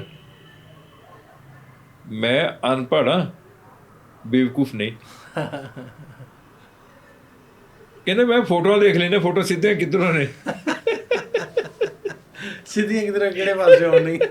ਇੱਕ ਵਾਰੀ ਪ੍ਰੋਫੈਸਰ ਸਾਹਿਬ 2-3 ਆ ਗਏ ਬਾਪੂ ਜੀ ਨੂੰ ਮਿਲਣ ਵਾਸਤੇ, ਵੀ ਜਸਵੰਤ ਭਾਜੀ ਦਾ ਵੀ, ਉਹ ਭਾਜੀ ਨੂੰ, ਮੇਰੇ ਵੱਡੇ ਭਾਜੀ ਨੂੰ ਈਵਨ ਕੁਲੀਗਸ ਵੀ ਕਈ ਸਾਰੇ ਭਾਜੀ ਕਹਿ ਲੈਂਦੇ ਸੀ, ਕਿਉਂਕਿ ਵੱਡੇ ਸਨ, ਸਿਆਣੇ ਸਨ। ਤੇ ਉਦੋਂ ਰਿਵਾਜ਼ ਹੁੰਦਾ ਸੀ ਉਦੋਂ ਵੀ ਜੇ ਕੋਈ ਬਜ਼ੁਰਗ ਆਇਆ ਪਿੰਡੋਂ ਤਾਂ ਉਹਨੂੰ ਮਿਲਣ ਜਾਇਆ ਜਾਵੇ। ਤੇ ਉਹ ਚਿੱਟੇ ਲੀੜੇ ਵੇਖ ਕੇ ਪ੍ਰੋਫੈਸਰ ਪੁੱਛਦੇ ਨੇ ਕਾਲਜ ਦੇ ਵੀ ਬਾਪੂ ਜੀ ਤੁਸੀਂ ਪੜ੍ਹੇ ਲਿਖੇ ਹੋ? ਤੇ ਬਾਪੂ ਪੂਰਾ ਕਾਨਫੀਡੈਂਸ ਨਾਲ, ਨਹੀਂ ਮੈਂ ਪੜ੍ਹੇ ਲਿਖੇ ਦਾ ਪਿਓ ਹਾਂ। ਵਾਹ ਜੀ ਵਾਹ, ਕੀ ਬਾਤ, ਕੈਸੀ ਬਾਤ ਹੈ, ਕੈਸੀ ਬਾਤ ਹੈ। ਪਰ ਜਿਹੜਾ ਆਤਮ ਵਿਸ਼ਵਾਸ ਹੈ ਨਾ, ਉਹਨਾਂ ਦੀ ਗੱਲ ਹੋਰ ਮੈਨੂੰ ਭਾਜੀ ਦੱਸ ਰਹੇ ਸੀ, ਮੈਨੂੰ ਮਹੀਨਾ ਕੁ ਪਹਿਲਾਂ ਹੀ ਮੇਰੇ ਵੱਡੇ ਭਾਈ ਸਾਹਿਬ ਅੱਜ ਕੱਲ੍ਹ ਆਸਟ੍ਰੇਲੀਆ ਸੁਖਵੰਤ ਗਏ ਹੋਏ ਨੇ, ਉਹਨਾਂ ਗੱਲ ਸੁਣਾਈ। ਇਹ ਗੱਲ 1970 ਦੀ ਸ਼ਾਇਦ ਕਿ 69 ਦੀ ਗੱਲ ਹੈ। ਕਾਲਜ ਖੁੱਲ੍ਹੇ ਸਾਡੇ ਲਾਗੇ, ਕਾਲਾ ਅਫਗਾਨਾ ਨਵਾਂ, ਤੇ ਵੱਡੇ ਭਾਈ ਸਾਹਿਬ ਨੇ ਵੀ ਇੰਟਰਵਿਊ ਦਿੱਤੀ ਪੋਲੀਟੀਕਲ ਸਾਇੰਸ ਦੇ ਲੈਕਚਰ ਦੀ, ਤੇ ਛੋਟਿਆਂ ਨੇ ਵੀ ਦਿੱਤੀ, ਇਕੱਠਿਆਂ ਨੇ ਇੱਕੋ ਇੰਟਰਵਿਊ ਵਾਸਤੇ ਦੋਵੇਂ ਭਰਾ ਹੀ ਗਏ। ਤੇ ਬਾਪੂ ਜੀ ਮਹਿੰਗੀਆਂ ਚਾਰਦੇ ਸੀ ਪੈਲੀਆਂ 'ਚ। ਤੇ ਜਦੋਂ ਇਹ ਆਏ ਤੇ ਸਾਈਕਲ ਤੋਂ ਉਤਰੇ, ਤੇ ਛੋਟੇ ਭਾਜੀ ਕਹਿੰਦੇ ਬਾਪੂ ਜੀ ਨੂੰ, ਬਾਪੂ ਜੀ ਤੁਸੀਂ ਪੁੱਛਿਆ ਨਹੀਂ ਕੀ ਬਣਿਆ? ਕਹਿੰਦੇ ਪੁੱਛਣ ਵਾਲੀ ਕਿਹੜੀ ਗੱਲ ਸੀ? ਉਹ ਅੱਜ ਜਿੱਦਾਂ ਤੁਹਾਡੇ ਮੂੰਹ ਉਤਰੇ ਨੇ, ਮੈਨੂੰ ਪਤਾ ਵੀ ਤੁਹਾਡਾ ਕੰਮ ਨਹੀਂ ਬਣਿਆ। ਹਾਏ ਹਾਏ, ਕੰਮ ਰਹਿ ਗਿਆ। ਕੋਈ ਗੱਲ ਨਹੀਂ, ਲਾਜ਼ਮੀ ਬਣੇਗਾ, ਕਿਤੇ ਹੋਰ ਬਣੇਗਾ। ਔਰ ਕੁਛ ਮਹੀਨਿਆਂ ਬਾਅਦ ਹੀ ਭਾਜੀ ਲੁਧਿਆਣੇ ਜੀਜਨ ਖਾਲਸਾ ਕਾਲਜ 'ਚ ਪ੍ਰੋਫੈਸਰ ਲੱਗ ਗਏ, ਤੇ ਛੋਟੇ ਬ੍ਰਦਰ ਉਸੇ ਕਾਲਜ ਦੇ ਵਿੱਚ ਲੈਕਚਰ ਲੱਗ ਗਏ। ਵਾਹ ਜੀ ਵਾਹ, ਕੀ ਬਾਤ। ਅੱਛਾ, ਤੂੰ ਸਾਡੇ ਕੁਲੀਗਸ ਦੇ ਵਿੱਚ ਕਿਹੜੇ ਕਿਹੜੇ ਦੋਸਤ ਨੇ ਤੁਹਾਡੇ? ਜਿਸ ਤਰ੍ਹਾਂ ਭੱਲਾ ਸਾਹਿਬ ਦਾ ਮੈਨੂੰ ਪਤਾ। ਉਹ ਨਹੀਂ ਯਾਰ, ਉਹ ਮੇਰਾ ਕੁਲੀਗ ਥੋੜਾ। ਅੱਛਾ, ਮੇਰਾ ਤਾਂ ਪੁੱਤਰ ਹੈ ਉਹ। ਅੱਛਾ, ਛੋਟੇ ਦਾ ਬੱਚਾ ਮੇਰਾ, ਬਹੁਤ ਛੋਟਾ ਮੇਰੇ ਤੋਂ ਤਾਂ। ਅੱਛਾ, ਨਹੀਂ ਉਹ ਸੇਮ ਪੜ੍ਹਾਉਂਦੇ ਰਹੇ ਕਾਲਜ? ਯੂਨੀਵਰਸਿਟੀ ਨਹੀਂ, ਮੈਂ ਤੁਹਾਨੂੰ ਦੱਸਦਾ ਵੀ ਜਦੋਂ ਮੈਂ 1976 'ਚ MA ਕਰਕੇ ਦੁਰਾਹੇ ਗੁਰੂ ਨਾਨਕ ਨੈਸ਼ਨਲ ਕਾਲਜ ਪੜ੍ਹਾਉਣਾ ਸ਼ੁਰੂ ਕੀਤਾ ਨਾ, ਤੇ ਉਹਦੀ ਵੱਡੀ ਭੈਣ ਕੁਲਜੀਤ ਮੇਰੀ ਸਟੂਡੈਂਟ ਸੀ। ਅੱਛਾ, ਮੇਰੇ ਕੋਲ ਪੜ੍ਹਦੀ ਸੀ BA ਫਾਈਨਲ 'ਚ। ਬਾਬਾ ਜੀ ਤੁਸੀਂ ਤਾਂ ਬਹੁਤ ਵੱਡੇ। ਉਹਦੇ ਜਿਹੜੇ ਪਿਤਾ ਜੀ ਸੀ ਸਰਦਾਰ ਬਹਾਦਰ ਸਿੰਘ ਭੱਲਾ, ਉਹ ਬੜੇ ਮਿਲਾਪੜੇ ਇਨਸਾਨ ਸੀ, ਹੁਣ ਤਾਂ ਦੁਨੀਆ ਤੇ ਨਹੀਂ ਰਹੇ। ਤੇ ਉਹਨਾਂ ਦੇ ਘਰ ਤਵਿਆਂ ਵਾਲਾ ਵਾਜਾ ਹੁੰਦਾ ਸੀ, ਜਿਹਦੇ 'ਚ ਰਿਕਾਰਡ ਵੱਜਦੇ ਨੇ। ਹੁਣ ਤਾਂ ਰਿਕਾਰਡਾਂ ਦਾ ਕਨਸੈਪਟ ਹੀ ਨਹੀਂ ਮੁੱਕ ਗਿਆ। ਤੇ ਮੇਰੀ ਟ੍ਰੇਨ ਜਿੱਥੋਂ ਮੈਂ ਪਰਤਣਾ ਹੁੰਦਾ ਸੀ ਉਹ 5 ਵਜੇ ਆਉਂਦੀ ਸੀ, ਤੇ 3 ਵਜੇ ਮੇਰਾ ਕਾਲਜ ਖਤਮ ਹੋ ਜਾਂਦਾ ਸੀ। ਉਹਨਾਂ ਨੇ ਅਕਸਰ ਸਾਨੂੰ ਆਪਣੇ ਘਰ ਲੈ ਜਾਇਆ ਕਰਨਾ, ਸ਼ਿਕੰਜਵੀ ਪਾਣੀ ਪਿਆਉਣਾ। ਉਦੋਂ ਰਿਵਾਜ ਹੁੰਦਾ ਸੀ ਕਿ ਟੀਚਰ ਦੀ ਇੱਜ਼ਤ ਲੋਕ ਕਰਦੇ ਸੀ। ਹੁਣ ਤਾਂ ਸਾਰਾ ਕੁਝ ਵਪਾਰਕ ਕੰਮ ਹੋ ਗਿਆ ਨਾ, ਟੀਚਰ ਵੀ ਵਪਾਰਕ ਹੋ ਗਿਆ, ਵਿਦਿਆਰਥੀ ਵੀ ਵਪਾਰਕ ਹੋ ਗਿਆ, ਮਾਪੇ ਵੀ ਵਪਾਰਕ ਹੋ ਗਏ। ਆਪ ਵੀ ਭਾਵੇਂ ਟੀਚਰ ਸੀ, ਉਹ ਇੱਜ਼ਤ ਬੜੀ ਕਰਦੇ ਸੀ ਟੀਚਰ ਦੀ। ਉਹਨਾਂ ਦਾ ਸ਼ੌਕ ਸੀ ਕਿ ਕਾਲਜ ਦੇ ਟੀਚਰ ਜਿਹੜੇ ਨੇ ਮੇਰੇ ਘਰ ਆ ਕੇ ਮੇਰੇ ਨਾਲ, ਮੇਰੇ ਬੱਚਿਆਂ ਨਾਲ ਇੰਟਰੈਕਟ ਕਰਨ। ਇਹ ਜਸਵਿੰਦਰ ਉਦੋਂ 10ਵੀਂ 'ਚ ਪੜ੍ਹਦਾ ਸੀ। ਅੱਛਾ। ਤੇ ਮੈਨੂੰ ਇਹ ਯਾਦ ਆ ਵੀ ਇਹ ਸਿਰ ਤੇ ਪਟਕਾ ਬੰਨ੍ਹਦਾ ਸੀ, ਜੂੜੇ ਤੇ ਰੁਮਾਲ ਬੰਨ੍ਹ ਕੇ ਨਾ ਥੱਲੇ, ਉੱਤੇ ਪਟਕਾ ਬੰਨ੍ਹਦਾ ਹੁੰਦਾ ਸੀ ਮਗਰਲੇ ਬੰਨੇ ਧਣੀਆਂ ਵਾਲਾ। ਤੇ ਸਰਦਾਰ ਬਹਾਦਰ ਸਿੰਘ ਕਹਿੰਦੇ ਸਾਡਾ ਜਸਵਿੰਦਰ ਵੀ ਗਾਉਂਦਾ। ਮੈਂ ਕਿਹਾ ਕੀ ਗਾਉਂਦਾ ਕਾਕਾ, ਸੁਣਾ। ਤੇ ਕਿਹੜੀ ਘਰ 'ਚ ਢੋਲਕੀ ਸੀ? ਉਹ ਡਾਲਡੇ ਦੀ ਪੀਪੀ ਵਜਾ ਕੇ ਉਹਨੇ ਫਿਰ ਸਾਨੂੰ ਗੀਤ ਸੁਣਾਇਆ। ਅੱਛਾ। ਗੀਤ ਪਤਾ ਕਿਹੜਾ ਸੀ? ਮੁਹੰਮਦ ਸਦੀਕ ਤੇ ਰਣਜੀਤ ਕੌਰ ਦਾ ਗਾਇਆ ਸੀ ਕਿ ਮੁੱਕ ਗਈ ਫੀਮ ਡੱਬੇ 'ਚੋਂ ਯਾਰੋ, ਅੱਜ ਕੋਈ ਅਮਲੀ ਦਾ ਡੰਗ ਸਾਰੋ, ਮੇਰੀ ਰੁੱਸੀ ਫਿਰੇ ਕਰਤਾਰੋ, ਧੀਰ ਬਣਾਵੇ ਕੌਣ ਬਣਾਵੇ ਧੀਰ ਨੂੰ, ਹਾਏ ਜਿੰਦ ਨਿਕਲ ਚੱਲੀ ਲੱਗੀ ਟੋਟ ਸਰੀਰ ਨੂੰ। ਬਾਬੂ ਸਿੰਘ ਮਾਨ ਦਾ ਬੜਾ ਪਿਆਰਾ ਗੀਤ ਹੁੰਦਾ ਸੀ ਉਹਨਾਂ ਵਕਤਾਂ 'ਚ। 76 ਦੀ ਗੱਲ ਮੈਂ ਕਰਦਾ। 76। ਤੇ ਫਿਰ ਇਹ ਯੂਨੀਵਰਸਿਟੀ ਪੜ੍ਹਨ ਆ ਗਿਆ ਲੁਧਿਆਣੇ। ਮੈਂ ਉਦੋਂ ਜਗਰਾਉਂ ਪੜ੍ਹਾਉਂਦਾ ਸੀ। ਉੱਥੇ ਦੇ ਭੂਆ ਜੀ ਸਾਡੇ ਗੁਆਂਢ 'ਚ ਰਹਿੰਦੇ ਸੀ। ਇਹਨੇ ਜਦੋਂ ਕਿਤੇ ਜਗਰਾਉਂ ਜਾਣਾ ਇਹਨੇ ਮੇਰੇ ਕੋਲ ਆ ਜਾਇਆ ਕਰਨਾ। ਉਸ ਰਿਸ਼ਤੇ 'ਚ ਕਿ ਦੁਰਾਹੇ ਜਿਹੜੇ ਪੈਸਾ ਪੜ੍ਹਾਉਂਦੇ ਸੀ ਹੁਣ ਇੱਥੇ ਪੜ੍ਹਾਉਂਦੇ ਨੇ।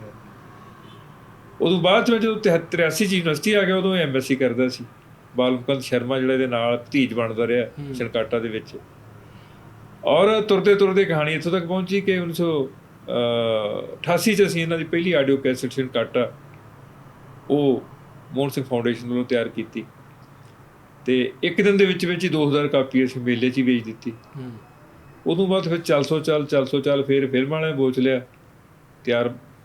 ਔਰ ਇਹਨੇ ਉੱਥੋਂ ਹੀ MSc ਕੀਤੀ ਯੂਨੀਵਰਸਿਟੀ 'ਚੋਂ ਹੀ, PhD ਇਹਨੇ ਕਿਸੇ ਹੋਰ ਯੂਨੀਵਰਸਿਟੀ 'ਚੋਂ ਕੀਤੀ। ਔਰ ਬਾਅਦ 'ਚ ਫਿਰ ਇਹ 90 'ਚ ਆ ਕੇ ਸਾਡਾ ਕੁਲੀਗ ਬਣਿਆ। ਫਿਰ ਸਾਡਾ ਰਿਸ਼ਤਾ ਪਿਓ ਪੁੱਤ ਵਾਲਾ ਹੀ ਰਿਹਾ। ਪਹਿਲੇ ਸ਼ਾਗਿਰਦ ਤੋਂ ਫਿਰ ਕੁਲੀਗ ਹੋਇਆ 90 ਦੇ। ਪਰ ਨਹੀਂ, ਉਹਨੇ ਕਦੇ ਵੀ ਸਾਬਤ ਨਹੀਂ ਕੀਤਾ, ਜਦਕਿ ਹੈਡ ਆਫ ਦਾ ਡਿਪਾਰਟਮੈਂਟ ਸੀ ਉਹ। ਉੱਥੋਂ ਰਿਟਾਇਰ ਹੋਇਆ 2 ਸਾਲ ਪਹਿਲਾਂ ਹੀ। ਤੇ ਉਹ ਜਦੋਂ ਮੈਨੂੰ ਉਹ ਮੈਨੂੰ ਜਦੋਂ ਛੇੜ ਦਿੰਦੇ ਨੇ ਮੁੰਡੇ, ਜਿੰਨੇ ਉਹਨਾਂ ਦੇ ਵੇਲੇ ਚੇਲੇਵਾਲ ਕਹਿੰਦੇ, ਬਾਲਮੁਕੰਦ ਸ਼ਰਮਾ ਹੋ ਗਿਆ, ਤੁਹਾਡਾ ਰੱਬ ਭਲਾ ਕਰੇ, ਜਸਵਿੰਦਰ ਹੋ ਗਿਆ, ਡਾਕਟਰ ਸੁਖਨੈਨ ਇੱਕ ਬੜਾ ਪਿਆਰਾ ਮੁੰਡਾ ਸਾਡਾ ਸਿੰਗਰ ਹੈ, ਬੜਾ ਅੱਛਾ, ਨਿਰਮਲ ਜੌੜਾ ਹੋ ਗਿਆ। ਇਹ ਜਦੋਂ ਮੈਨੂੰ ਛੇੜਨਗੇ, ਮਤਲਬ ਲਾਡ ਨਾਲ ਗੱਲ ਕਰਨਗੇ ਤੇ ਕਹਿਣਗੇ ਅੰਕਲ ਸ਼੍ਰੀ। ਉਹ ਰਮਾਇਣ ਇੱਕ ਸੀਰੀਅਲ ਆਇਆ ਸੀ, ਉਹ 'ਚ ਨਾ ਸ਼੍ਰੀ ਲਫ਼ਜ਼ ਬਹੁਤ ਲਾਉਂਦੇ ਕਈ ਕਿਰਦਾਰਾਂ ਦੇ ਨਾਲ। ਇਹਨਾਂ ਮੇਰਾ ਨਾਂ ਹੀ ਅੰਕਲ ਸ਼੍ਰੀ ਰੱਖਿਆ ਹੋਇਆ। ਜਿਵੇਂ ਆਖਦੇ ਨਾ ਸ਼੍ਰੀ ਮਾਨ ਨਾਮ ਪਹਿਲਾਂ ਲਾ ਦਿੰਦੇ। ਸੋ ਜਸਵਿੰਦਰ ਤਾਂ ਮੇਰਾ ਲਾਡਲਾ, ਬਹੁਤ ਲਾਡਲਾ। ਕਿਆ ਬਾਤ।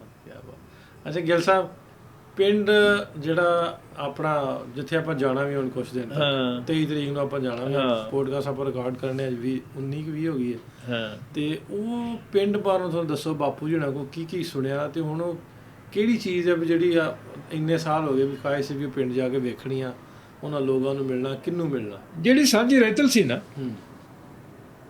ਉਹ ਮੈਨੂੰ ਬਹੁਤ ਹਾਰਟ ਕਰਦੀ ਹੈ ਕਿ ਮਾਹੌਲ ਕਿਹੋ ਜਿਹਾ ਹੋਏਗਾ। ਮਤਲਬ ਤੁਸੀਂ ਅੰਦਾਜ਼ਾ ਲਾਓ ਕਿ ਸਾਡੇ ਪਿੰਡ ਪੁਲਿਸ ਸਟੇਸ਼ਨ ਸੀ ਉਦੋਂ, ਹੁਣ ਵੀ ਸ਼ਾਇਦ ਉੱਥੇ ਹੋਣਾ। ਹੁਣ ਤਾਂ ਥਾਣੇ ਬਹੁਤ ਵੱਧ ਗਏ। ਉਦੋਂ ਮਤਲਬ 47 ਤੋਂ ਪਹਿਲਾਂ ਥਾਣਾ ਸਾਡੇ ਪਿੰਡ 'ਚ ਸੀ, ਜਿੱਦੋਂ ਕਿ ਥਾਣੇ ਵਾਲੀ ਵੀ ਕਹਿੰਦੇ ਸੀ ਉਦੋਂ। ਤੇ ਨਵਾਬ ਨਾਂ ਦਾ ਇੱਕ ਬਾਪੂ ਜੀ ਦਾ ਦੋਸਤ ਸੀਗਾ, ਉਸ ਥਾਣੇ ਦੇ ਵਿੱਚ ਕਾਂਸਟੇਬਲ ਸੀ, ਸਿਪਾਹੀ ਸੀ। ਤੇ ਬਾਪੂ ਜੀ ਨੇ ਕੁਝ ਸਮਾਂ, ਮੈਂ ਆਪਣੇ ਫਾਦਰ ਨੂੰ ਬਾਪੂ ਜੀ ਕਹਿੰਦਾ, ਉਹਨਾਂ ਕੁਝ ਸਮਾਂ ਆਪਣੇ ਭੈਣ ਕੋਲ ਇੱਥੇ ਲੱਧੇਵਾਲਾ ਵੜਿਆ 'ਚ ਆਉਣਾ ਸੀ, ਗੁਜਰਾਂਵਾਲੇ ਜ਼ਿਲ੍ਹੇ 'ਚ ਰਹਿਣਾ ਸੀ ਇੱਥੇ ਕੁਝ ਦਿਨ ਆ ਕੇ। ਤੇ ਮਗਰੋਂ ਡੰਗਰ ਵੱਛੇ ਦਾ ਫਿਕਰ, ਪੱਠੇ ਕੌਣ ਕੁਤਰੇਗਾ, ਉਦੋਂ ਇਹ ਬੜਾ ਵੱਡਾ ਕੰਮ ਹੁੰਦਾ ਸੀ। ਚਾਚਾ ਜੀ ਮੇਰੇ ਫੌਜ 'ਚ ਸੀ, ਦਾਦਾ ਜੀ ਬਜ਼ੁਰਗ ਸੀ, ਵੀ ਡੰਗਰ ਵੱਛੇ ਨੂੰ ਕੌਣ ਸੰਭਾਲੇਗਾ। ਤੇ ਉਹ ਨਵਾਬ ਜਿਹੜਾ ਬਾਪੂ ਦਾ ਦੋਸਤ ਸੀ, ਜਿਹੜਾ ਕਾਂਸਟੇਬਲ ਸੀ, ਉਸੇ ਪਿੰਡ 'ਚ ਹੀ ਲੱਗਿਆ ਹੋਇਆ ਪੁਲਿਸ ਸਟੇਸ਼ਨ ਦੇ ਵਿੱਚ, ਉਹ ਸਾਡੀ ਆ ਕੇ ਸੁੱਕੀ ਚਹਿਰੀ ਕੁਤਰਦਾ ਰਿਹਾ, ਖੁਰਲੀਆਂ 'ਚ ਪੱਠੇ ਪਾਉਂਦਾ ਰਿਹਾ ਤੇ ਫਿਰ ਆਪਣੀ ਡਿਊਟੀ ਕਰਦਾ ਰਿਹਾ। ਇਸ ਰਿਸ਼ਤੇ ਨੂੰ ਕੀ ਕਹੋਗੇ? ਅੱਜ ਹੀ ਮੈਨੂੰ ਦੱਸ ਕੇ ਗਿਆ ਸਾਡਾ ਉਹ ਜਿਹੜੇ ਘਰ ਦੇ ਵਿੱਚ ਅਸੀਂ ਰਹਿੰਦੇ ਸੀ, ਉਸ ਘਰ 'ਚ ਜਿਹੜਾ ਜੀ ਰਹਿੰਦਾ, ਗਫਾਰ ਟੀਚਰ ਹੈ ਉਸੇ ਪਿੰਡ ਦੇ ਵਿੱਚ ਹੀ ਇਸ ਵੇਲੇ, ਕਹਿੰਦਾ ਕਿ ਜਦੋਂ ਸਾਡੇ ਨਾਲ ਜਿਹੜਾ ਹੁਣ ਪਤਾ ਨਹੀਂ ਕੀ ਕਹਿੰਦੇ ਹੁਣ ਤੁਹਾਡੀ ਧਰਤੀ 'ਤੇ, ਸਾਡੇ ਪਿੰਡ ਤਾਂ ਉਹਨੂੰ ਆਥੜੀ ਰੱਖਿਆ ਬੰਦਾ ਹੀ ਕਹਿੰਦੇ ਹੁੰਦੇ ਸੀ, ਜਿਹੜਾ ਪੱਕੀ ਨੌਕਰੀ ਕਰਦਾ ਸੀ, ਜਿਹਨੂੰ ਮਾਝੇ 'ਚ ਸੇਪੀ ਕਹਿ ਲਓ, ਜਾਂ ਜਿਹਨੂੰ ਮਾਝੇ 'ਚ ਮਾਲਵੇ 'ਚ ਸੀਰੀ ਕਹਿੰਦੇ ਨੇ, ਸਾਂਝੀ ਕਹਿੰਦੇ ਨੇ। ਉਹ ਜਿਉਂਦਾ ਰਿਹਾ 5-4 ਸਾਲ ਪਹਿਲਾਂ ਤੱਕ ਵੀ ਜਿਉਂਦਾ ਰਿਹਾ। ਕਹਿੰਦੇ ਉਹਨੇ ਸਾਨੂੰ ਅਕਸਰ ਗੱਲਾਂ ਸੁਣਾਇਆ ਕਰਨੀਆਂ। ਕਹਿੰਦਾ ਇੱਕ ਵਾਰੀ ਮੈਂ ਲਹਿੰਦੇ ਵਾਲੀ ਬੀਬੀ, ਮੇਰੇ ਵੱਡੇ ਭੂਆ ਜੀ ਨੂੰ ਲਹਿੰਦੇ ਵਾਲੀ ਬੀਬੀ ਕਹਿੰਦੇ ਹੁੰਦੇ ਸੀ। ਇੱਧਰ ਕੁਜਰਾਲੇ ਜਿਹੜਾ ਤੁਹਾਡੇ ਲੁਧਿਆਣਾ ਵੜੈਚ ਪਿੰਡ, ਉੱਥੇ ਮੇਰੇ ਭੂਆ ਜੀ ਮੈਰਿਡ ਸੀਗੇ ਵੱਡੇ ਸਭ ਤੋਂ। ਤੇ ਉਹਨੇ ਲਹਿੰਦੇ ਵਾਲੀ ਬੀਬੀ ਕੋਲ ਮੈਂ ਚਲਾ ਗਿਆ, ਕੋਈ ਰਹਿਣਾ ਪਿਆ ਮੈਨੂੰ ਉੱਥੇ। ਉਹ ਦੱਸ ਰਿਹਾ ਜਿਹੜਾ ਸੀਰੀ ਸਾਂਝੀ, ਜਿਹੜਾ ਆਥੜੀ ਵਾਲਾ ਬੰਦਾ, ਕਹਿੰਦਾ ਮੈਂ ਰਹਿਣਾ ਪੈ ਗਿਆ। ਤੇ ਜਦ ਮੈਂ ਤੁਰਨ ਲੱਗਿਆ ਤੇ ਮੈਨੂੰ ਕਹਿੰਦੇ ਤੇਰਾ ਖਰਚ ਪੱਠਾ ਤੈਨੂੰ ਕੀ ਦੇ ਦਿਆਂ ਮੈਂ? ਕਹਿੰਦਾ ਮੈਂ ਕਿਹਾ ਕਿਉਂ, ਤੂੰ ਨਾਮ ਸਿੰਘ ਦੀ ਬਹੁਤੀ ਭੈਣ ਹੈ, ਮੇਰੀ ਭੈਣ ਨਹੀਂ। ਹਾਏ ਹਾਏ ਹਾਏ, ਗੱਲ ਕੁਛ ਵੀ ਨਹੀਂ ਹੈ, ਪਰ ਗੱਲ ਕਿੱਡੀ ਵੱਡੀ ਹੈ। ਰਿਸ਼ਤੇ ਨੂੰ ਨਿਭਾਉਣ ਦੀ ਗੱਲ ਕਿੱਡੀ ਵੱਡੀ ਹੈ, ਕਿੱਡੀ ਵੱਡੀ ਗੱਲ ਕਿ ਉਹ ਬੰਦਾ ਜਿਹੜਾ ਕਿਰਤ ਦੇ ਸਾਰੇ ਜਿਉਂਦਾ, ਜਿਹਦਾ ਘਰ ਦਾ ਰੋਟੀ ਪਾਣੀ ਜਿਹੜਾ ਹੈਗਾ ਕਿਰਤ ਦੇ ਸਾਰੇ ਤੇ ਹੈ। ਐਡਾ ਦਰਿਆ ਦਿਲ, ਐਡਾ ਦਰਿਆ ਦਿਲ। ਇਹ ਜਿਹੜਾ ਇੱਕ ਰਿਸ਼ਤਗੀ ਦਾ ਜਿਹੜਾ ਇੱਕ ਸੰਕਲਪ ਹੈ ਵੀ ਧਰਤੀ ਕਿਹੋ ਜਿਹੀ ਹੋਗੀ ਜਿੱਥੇ ਰਿਸ਼ਤਿਆਂ ਵਾਲੇ ਇਹੋ ਜਿਹੇ ਸੀ। ਫਿਰ ਵੱਡਿਆਂ ਫੈਸਲਿਆਂ 'ਚ ਪਿੰਡ ਦੇ ਮੋਹਤਵਰ ਨੂੰ, ਜਿਹੜੇ ਅਨਪੜ੍ਹ ਵੀ ਹੁੰਦੇ ਸੀ, ਕਿੰਨਾ ਮਾਣ ਸਤਿਕਾਰ ਦਿੱਤਾ ਜਾਂਦਾ ਸੀ ਕਿ ਇਹ ਬੰਦਾ ਸੱਚਾ ਹੈ, ਕੌੜਾ ਤਾਂ ਹੈ ਪਰ ਸੱਚਾ ਹੈ, ਇਹਦੀ ਗੱਲ ਮੰਨਣੀ ਹੈ। ਮੇਰੇ ਬਾਪੂ ਜੀ ਕਹਿੰਦੇ ਨੇ ਕਿ ਸਾਡੇ ਦਾਦੇ ਨੂੰ ਲੋਕੀ ਦਾਨਾ ਬੰਦਾ ਮੰਨ ਕੇ ਉਹਦੀ ਗੱਲ ਨੂੰ ਉਲਟਾਉਂਦੇ ਨਹੀਂ ਸੀ। ਉਹੀ ਕੰਮ ਮੈਂ ਪਾਰਟੀਸ਼ਨ ਤੋਂ ਬਾਅਦ 'ਚ ਆਪਣੇ ਬਾਪੂ ਜੀ ਦੇ ਮੂੰਹੋਂ ਸੁਣਿਆ। ਜਦੋਂ ਇਹ ਕੋਈ ਗੱਲ ਆਖ ਦਿੰਦੇ ਸੀ ਨਾ, ਤੇ ਪਿੰਡ ਦੇ ਅੱਧੇ ਬੰਦੇ ਜਿਹੜੇ ਸੀ ਨਾ, ਉਹ ਮੰਨ ਜਾਂਦੇ ਸੀ ਇਹ ਭਾਈ ਨਾਮ ਸਿੰਘ ਕਹਿੰਦਾ ਤੇ ਠੀਕ ਹੀ ਹੋਣੀ ਗੱਲ। ਬਾਪੂ ਮੇਰਾ ਜੀਭ ਤਾਂ ਬੜਾ ਕੌੜਾ ਸੀ, ਮਿੱਠਾ ਮੈਂ ਵੀ ਨਹੀਂ ਬਹੁਤਾ, ਪਰ ਬਾਪੂ ਮੇਰਾ ਜਦੋਂ ਗੱਲ ਕਰ ਦਿੰਦਾ ਸੀ ਨਾ, ਤੇ ਪਰਿਆਂ ਦੇ ਵਿੱਚ ਉਹ ਗੱਲ ਮੰਨੀ ਜਾਂਦੀ ਸੀ ਕਿ ਇਹ ਨਹੀਂ ਕਹਿਤਾ, ਇਹ ਗੱਲ ਗਲਤ ਹੋ ਨਹੀਂ ਸਕਦੀ। ਇਸ ਧਰਤੀ ਨੂੰ, ਜਿਸ ਧਰਤੀ ਤੇ ਮੇਰੇ ਵੱਡੇ ਵਡੇਰੇ ਇਸ ਕਿਸਮ ਦਾ ਕਲਚਰ ਲੈ ਕੇ ਗਏ, ਇੱਥੋਂ ਬੀਜ ਲੈ ਸੀਡ ਹੀ ਲੈ ਗਏ ਨਾ, ਇੱਥੋਂ ਉਸ ਧਰਤੀ ਨੂੰ ਵੇਖਣ ਦੀ ਤਾਂ ਕਿਉਂ ਨਾ ਜਾ ਕੇ, ਕਿਉਂ ਨਾ ਜਾ ਕੇ। ਫਿਰ ਜਦੋਂ ਗਏ ਉਦੋਂ ਕੀ ਦੱਸਦੇ ਸੀ ਵੀ ਕੀ ਹਾਲਾਤ ਸੀ? ਉਹ ਨਾ ਪੁੱਛੇ ਤਾਂ ਬੈਟਰ ਹੈ। ਨਹੀਂ ਦੱਸੋ। ਉਹ ਨਾ ਪੁੱਛ, ਨਹੀਂ ਪੁੱਛਣ ਵਾਸਤੇ ਬੈਠੇ ਤੁਹਾਨੂੰ। ਤੂੰ ਛੇੜ ਨਾ ਦਿਲ ਦੇ ਜ਼ਖਮਾਂ ਨੂੰ, ਕਿਉਂਕਿ ਜਿਉਂ ਜੰਮੇ ਆ, ਜਦ ਤੱਕ ਮੇਰੇ ਬਾਪੂ ਜੀ 1987 'ਚ ਗਏ ਨੇ ਦੁਨੀਆ ਤੋਂ, ਤੇ 2007 'ਚ ਮੇਰੀ ਮਾਂ ਗਈ ਹੈ। ਕੋਈ ਦਿਨ ਸੁੱਕਾ ਨਹੀਂ ਸੀ ਲੰਘਦਾ ਜਦੋਂ ਉਹ ਸਾਰੀਆਂ ਦਰਦਾਂ ਦੀਆਂ ਕਹਾਣੀਆਂ ਨਹੀਂ ਸੀ ਸੁਣਦਾ। ਔਰ ਉਹ ਸੁਚੇਤ ਪੱਧਰ 'ਤੇ ਨਹੀਂ ਸੀ ਸੁਣਾਉਂਦੇ, ਪਾਸਿੰਗ ਰੈਫਰੈਂਸ ਹੀ ਸੁਣਾਉਂਦੇ ਸੀ। ਹੁਣ ਜਦੋਂ ਮੇਰੇ ਭੈਣ ਜੀ 8 ਸਾਲ ਦੇ ਯਾਦ ਕਰਦੇ ਨੇ ਆਪਣੇ ਬਚਪਨ ਨੂੰ, ਉਸ ਹਮੀਦਾਂ ਨੂੰ ਜਾਂ ਹੋਰਨਾਂ ਜੀਆਂ ਨੂੰ, ਤਾਂ ਮੈਨੂੰ ਲੱਗਦਾ ਕਿ ਉਦੋਂ ਤਾਂ ਆਜ਼ਾਦ ਕੋਦ ਦੇ ਧਰਮਾਂ ਦਾ ਕੀੜਾ ਹੀ ਕੋਈ ਨਹੀਂ ਸੀ। ਜਦੋਂ ਸਾਡਾ ਕਾਫਲਾ ਤੁਰਿਆ ਲੁਧਿਆਣਾ ਵੜੈਚ ਤੋਂ, ਮੇਰੇ ਫੁੱਫੜ ਜੀ ਦਾ ਕਾਫਲਾ, ਤੇ ਉਹ ਉਸ ਵਕਤ ਲੁਧਿਆਣਾ ਵੜੈਚ ਦੇ ਸਰਪੰਚ ਸੀ। ਨਾਲ ਦੀ ਨਾਲ ਜ਼ਿਲ੍ਹਾ ਸੋਲਜਰ ਬੋਰਡ ਦੇ ਵੀ ਉਸ ਵਕਤ ਪ੍ਰਧਾਨ, ਚੇਅਰਮੈਨ ਜੋ ਵੀ ਹੁੰਦਾ, ਚੀਫ ਸੀ। ਉਹਨਾਂ ਕੋਲ ਇੱਕ ਬੰਦੂਕ ਸੀ, ਇਹ ਲਾਇਸੈਂਸ ਸੀਗੀ। ਉਹ ਖੋਹਣ ਵਾਸਤੇ ਬਲਵਾਈਆਂ ਨੇ ਉਹਨਾਂ ਦਾ ਕਤਲ ਕੀਤਾ। ਉਹ ਲਾਸ਼ ਉੱਥੇ ਛੱਡ ਕੇ ਪਰਿਵਾਰ ਸਾਰਾ ਛੁਪਦਾ ਛਪਾਉਂਦਾ, ਤੁਰਦਾ ਤੁਰਾਉਂਦਾ, ਰਸਤੇ ਵਿੱਚ ਮੇਰੇ ਭੂਆ ਜੀ ਦਾ ਇੱਕ ਬੇਟਾ ਬਰਛੀ ਮਾਰ ਕੇ ਬਲਵਈਆਂ ਨੇ ਮਾਰ ਦਿੱਤਾ। ਇੱਕ ਹੋਰ ਪੁੱਤਰ ਦੇ ਬਰਛੀ ਆਰ ਪਾਰ ਕਰ ਦਿੱਤੀ, ਤੇ ਜਿਹੜਾ ਮਰ ਗਿਆ ਮੇਰੀ ਭੂਆ ਨੇ ਸਿਰ ਦੀ ਚੁੰਨੀ ਉਤਾਰ ਕੇ ਉਹਦੇ ਉੱਤੇ ਪਾ ਦਿੱਤੀ। ਇਹ ਆਖਿਆ, ਪੁੱਤਰ ਮੇਰੇ ਕੋਲ ਇਸ ਵੇਲੇ ਤੈਨੂੰ ਦੇਣ ਲਈ ਹੋਰ ਕੱਖ ਨਹੀਂ। ਮੈਂ ਫਿਰ 1997 ਜਦੋਂ ਮੈਂ ਆਇਆ, ਮੈਨੂੰ ਮੌਕਾ ਮਿਲਿਆ ਨਨਕਾਣਾ ਸਾਹਿਬ ਕਵੀ ਦਰਬਾਰ 'ਚ ਹਿੱਸਾ ਲੈਣ ਦਾ। ਮੈਨੂੰ ਯਾਦ ਆਇਆ, ਮੈਂ ਫਿਰ ਉੱਥੇ ਬੈਠ ਕੇ ਜਿਹੜੀ ਗਜ਼ਲ ਲਿਖੀ, ਉਹਦਾ ਸ਼ੇਰ ਤੁਹਾਨੂੰ ਸੁਣਾਉਣਾ ਚਾਹਾਂਗਾ ਕਿ ਜ਼ਿੰਦਗੀ ਕਿਸ ਦੋਸ਼ ਬਦਲੇ ਦੇ ਗਈ ਕਰੜੀ ਸਜ਼ਾ, ਪਹਿਲਾਂ ਵਾਹ ਨੇ ਟਾਹਣ ਤੋੜੇ ਫਿਰ ਜੜ੍ਹਾਂ ਤੋਂ ਫੁੱਟਿਆ। ਮੇਰੀ ਮਾਂ ਭੁੱਲਦੀ ਨਹੀਂ ਅੱਧੀ ਸਦੀ ਪਹਿਲਾਂ ਦੀ ਬਾਤ, ਇੱਕ ਛੰਨਾ ਪੌਣੇ ਬੱਧੀ ਰੋਟੀ ਕੁੱਤਾ ਲੈ ਗਿਆ। ਸਿਰ ਦੀ ਚੁੰਨੀ ਲਾਸ਼ ਪੁੱਤਰ ਦੀ ਤੇ ਪਾ ਅੱਗੇ ਤੁਰੀ, ਇਸ ਤੋਂ ਵੱਧ ਕੇ ਭਲਾ ਹੋਏਗਾ ਕਿਹੜਾ ਕਰਬਲਾ। ਕਸਰ ਤੋਂ ਛੱਡੀ ਨਾ ਕੋਈ ਅੱਗ ਲਾ ਕੇ ਆ ਹਵਾ, ਫੇਰ ਵੀ ਤੂੰ ਵੇਖ ਕਿੱਦਾਂ ਝੂਮਦਾ ਜੰਗਲ ਹਰਾ। ਮੇਰੇ ਵੱਡੇ ਵੀਰ ਦੀ ਉਮਰ 3.5 ਸਾਲ, ਭੈਣ ਦੀ ਉਮਰ 8 ਸਾਲ। ਦਰਿਆ ਰਾਵੀ 'ਚ ਹੜ੍ਹ, ਬਰਸਾਤਾਂ ਬੜੀਆਂ ਪਈਆਂ ਸੀ ਉਦੋਂ ਭਾਦਰੋਂ 'ਚ। ਤੇ ਇਹ ਡ੍ਰੌਪਿੰਗ ਕਰ ਰਹੇ ਨੇ ਆਰਮੀ ਵਾਲੇ, ਪ੍ਰਸ਼ਾਦੇ ਪਾਣੀ ਦੀ, ਡਬਲ ਬ੍ਰੈਡ, ਰੋਟੀ, ਦੂਸਰਾ ਤੀਸਰਾ। ਨੇੜੇ ਦੇ ਗੁਰਦੁਆਰੇ ਜਿਹੜੇ ਮਾੜੇ ਮੋਟੇ ਜਾਂ ਮੰਦਰ ਮਸੀਤਾਂ ਵਾਲੇ ਸੀ, ਉਹ ਲੰਗਰ ਪਹੁੰਚਾ ਰਹੇ ਨੇ। ਕਾਫਲੇ ਰੁਕ ਗਏ ਉੱਥੇ, ਹਜ਼ਾਰਾਂ ਦੀ ਗਿਣਤੀ 'ਚ ਦਰਿਆ ਪਾਰ ਕਰਨ ਵਾਸਤੇ ਕਾਫਲੇ ਬੈਠੇ ਆ ਉੱਥੇ। ਮੀਂਹ ਪੈ ਰਿਹਾ, ਸਿਰ 'ਚ ਜੂਆਂ ਚੱਲ ਰਹੀਆਂ ਨੇ, ਸਿਰ 'ਤੇ ਛੱਤ ਕੋਈ ਨਹੀਂ, ਲੀੜਾ ਕੱਪੜਾ ਕੋਈ ਨਹੀਂ, ਤਰਪਾਲ ਕੋਈ ਨਹੀਂ। ਡੰਗਰ ਵੀ ਉੱਥੇ ਹੀ ਗੰਦ ਪਾ ਰਹੇ ਨੇ, ਕੁੱਤੇ ਵੀ ਉੱਥੇ ਖੋਆ ਖਿੰਜੀ ਕਰ ਰਹੇ ਨੇ ਉਹਨਾਂ ਨੂੰ ਰੋਟੀਆਂ ਨੂੰ ਖਾਣ ਵਾਸਤੇ, ਕਿਉਂਕਿ ਜੇ ਬੰਦੇ ਭੁੱਖੇ ਨੇ ਤਾਂ ਕੁੱਤੇ ਵੀ ਤਾਂ ਭੁੱਖੇ ਹੀ ਸੀ। ਇੱਕ ਰੋਟੀ ਸੁੱਕੀ ਕਿਸੇ ਤਰ੍ਹਾਂ ਨਾਲ ਸਾਡੇ ਮਾਂ ਦੇ ਕੋਲ ਆ ਗਈ, ਅਤੇ ਮਾਂ ਨੇ ਇਹ ਸੋਚ ਕੇ ਛੰਨੇ ਦੇ ਵਿੱਚ ਰੱਖ ਕੇ ਰੋਟੀ ਪੌਣੇ 'ਚ ਬੰਨ੍ਹ ਕੇ ਸਿਰਹਾਣੇ ਥੱਲੇ ਰੱਖ ਲਈ ਕਿ ਜਦੋਂ ਜੱਸ ਨੂੰ ਭੁੱਖ ਲੱਗੇ ਕਿ ਮੈਂ ਇਹਨੂੰ ਭੋਰ ਕੇ ਪਾਣੀ ਨਾਲ ਗਿੱਲਾ ਕਰਕੇ ਇਹਨੂੰ ਖਵਾਲ ਲਾਂਗੇ। ਕੁੱਤੇ ਵੀ ਭੁੱਖੇ ਸੀ, ਰੋਟੀ ਸੁੰਘ ਕੇ ਸਿਰਹਾਣੇ ਥੱਲਿਓਂ ਛੰਨਾ ਵੀ ਖਿੱਚ ਲਿਆ ਪੌਣੇ ਸਮੇਤ, ਰੋਟੀ ਵੀ ਖਿੱਚ ਲਈ। ਉਹ ਅੱਜ ਤੱਕ ਨਹੀਂ ਲੱਭਿਆ ਉਹ ਛੰਨਾ। ਮੈਨੂੰ ਲੱਗਦਾ ਮੈਂ ਛੰਨਾ ਲੱਭਦਾ ਫਿਰਦਾ ਆਪਣੀ ਮਾਂ ਦਾ, ਜਿਹੜਾ ਕੁੱਤਿਆਂ ਨੇ ਖੋਇਆ ਸੀ। ਮੈਂ ਕੁੱਤਿਆਂ ਦਾ ਕੁਝ ਨਹੀਂ ਵਿਗਾੜ ਸਕਦਾ। ਛੰਨਾ ਲੱਭਣ ਦੀ ਤਾਂਘ ਵਿੱਚ ਮੈਂ ਵਾਰ-ਵਾਰ ਇੱਥੇ ਆਉਣਾ, ਇੱਕ ਸ਼ਾਇਦ ਕਿਤੇ ਛੰਨਾ ਲੱਭ ਜਾਵੇ। ਜਿਹੜੇ ਛੰਨੇ ਨੂੰ ਚੇਤੇ ਕਰਦੀ ਮੇਰੀ ਮਾਂ ਇਸ ਦੁਨੀਆ ਤੋਂ ਚਲੀ ਗਈ, ਉਹ ਛੰਨਾ ਨਹੀਂ ਲੱਭਿਆ।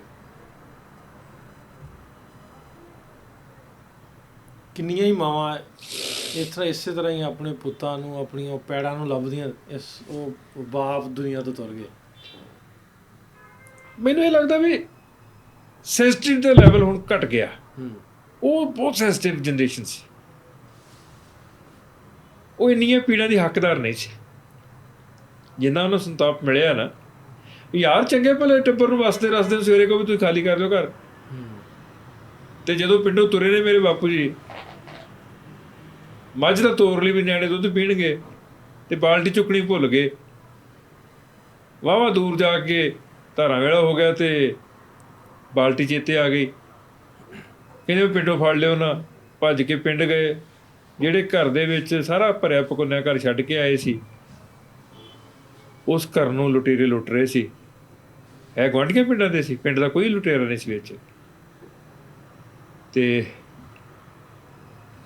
ਨਾਲ ਦੇ ਪਿੰਡ ਦਾ ਬੰਦਾ ਆਕੜ ਕੇ, ਜਿਹੜਾ ਬੰਦਾ ਬੋਲਣ ਦੀ ਅੱਗੇ ਜ਼ਰੂਰਤ ਨਹੀਂ ਸੀ ਕਰਦਾ ਮੇਰੇ ਬਾਪੂ ਜੀ ਅੱਗੇ, ਕਹਿੰਦਾ ਭਲੀ ਚਾਹੁੰਦਾ ਨਾ ਇੰਨੀ ਪੈਰੀ ਮੁੜ ਜਾ, ਨਹੀਂ ਤੇ ਬਰਛੀ ਆਰ ਪਾਰ ਕਰ ਦੇ ਬਿਨਾਂ ਬਾਲਟੀ ਤੋਂ। ਮੁੜਨਾ ਮੁੜ ਗਏ, ਮੁੜਨਾ ਹੀ ਪੈਣਾ ਸੀ। ਕੀ ਕਰਦੇ ਇਹ ਸਾਰਾ ਕੁਝ ਜਿਹੜਾ ਨਾ, ਉਹ ਸੈਂਸਿਟਿਵ ਜਨਰੇਸ਼ਨ ਦਾ ਦਿੱਤਾ ਹੋਇਆ, ਜਿਹੜੀ ਬੜੀ ਸੰਵੇਦਨਸ਼ੀਲ, ਬੜੀ ਹਸਾਸ ਕਿਸਮ ਦੀ ਜਨਰੇਸ਼ਨ ਸੀ। ਉਹਦੀਆਂ ਸੁਣਾਈਆਂ ਬਾਤਾਂ ਹੀ ਨੇ ਜਿਹੜੀਆਂ ਖੁਰ ਕੇ ਮੇਰੇ ਵਰਗਿਆਂ ਦੀ ਕਵਿਤਾ ਬਣਦੀਆਂ ਨੇ। ਉਹ ਸ਼ਾਇਦ ਸੈਂਸਿਟਿਵਿਟੀ ਨਾ ਮੈਨੂੰ ਵਿਰਾਸਤ 'ਚ ਮਿਲਦੀ ਤਾਂ ਸ਼ਾਇਦ ਮੈਂ ਸ਼ਬਦਾਂ ਦੇ ਹਵਾਲੇ ਆਪਣੇ ਦਰਦ ਨੂੰ ਨਾ ਕਰਦਾ।